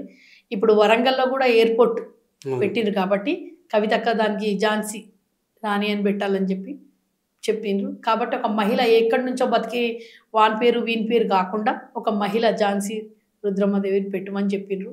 ఆ పేరు పెట్టమని మహిళలకు మళ్ళీ వచ్చే మహిళా దినోత్సవం వాళ్ళకు కూడా అంటే మళ్ళీ నెక్స్ట్ ఇయర్ వరకు కూడా మీరెంతో మేమంతా ఆ రిజర్వేషన్ అయ్యిందంటే ఫుల్ హ్యాపీ. అందులో కూడా మేము అంటారు కదా మహిళలను బయటికి రాజకీయంగా వచ్చేటట్టు కూడా ఇంట్లో ఉన్న వాళ్ళకు కూడా కుటుంబ సభ్యులకు వాళ్లకు ప్రేరేపణ చేయండి. అంటే రాజకీయం అనేది ఒక చెడు అన్నట్టు చూపించకుండా ఈరోజు మేము గల్లెత్తుకొని రాజకీయంలో కూడా మేము ఉండగలము అని చెప్పి ఈరోజు కూడా చాలా ఛానళ్ళలో కొన్ని చూపిస్తున్నారు మహిళల గురించి. అంటే అట్లా కాకుండా మహిళ ఒక ఉన్నత స్థాయిలో రాజకీయంలో కూడా ఉండగలుగుతుంది, సత్తా చాటగలుగుతుంది అనేది తీసుకొని రమ్మని చెప్పేసి ఇప్పుడున్న గవర్నమెంట్ కాదనుకో భారత రాజ్యాంగ ప్రకారంగా మాకు చట్టం తీసుకొని రావాలి. ఏదో మనం అనుకోవడం కాకుండా భారత రాజ్యాంగ బేటీ బచావ్ బేటీ పడావో అయితే ఏదైతే మోదీ చెప్తున్నాడో మాకు కూడా 33% అంటున్నాం కాబట్టి 33% కాదు మేము ఎంతున్నామో 50% మాకు కావాలని నేను కోరుకుంటున్నాను. Okay, thank you so much అక్క.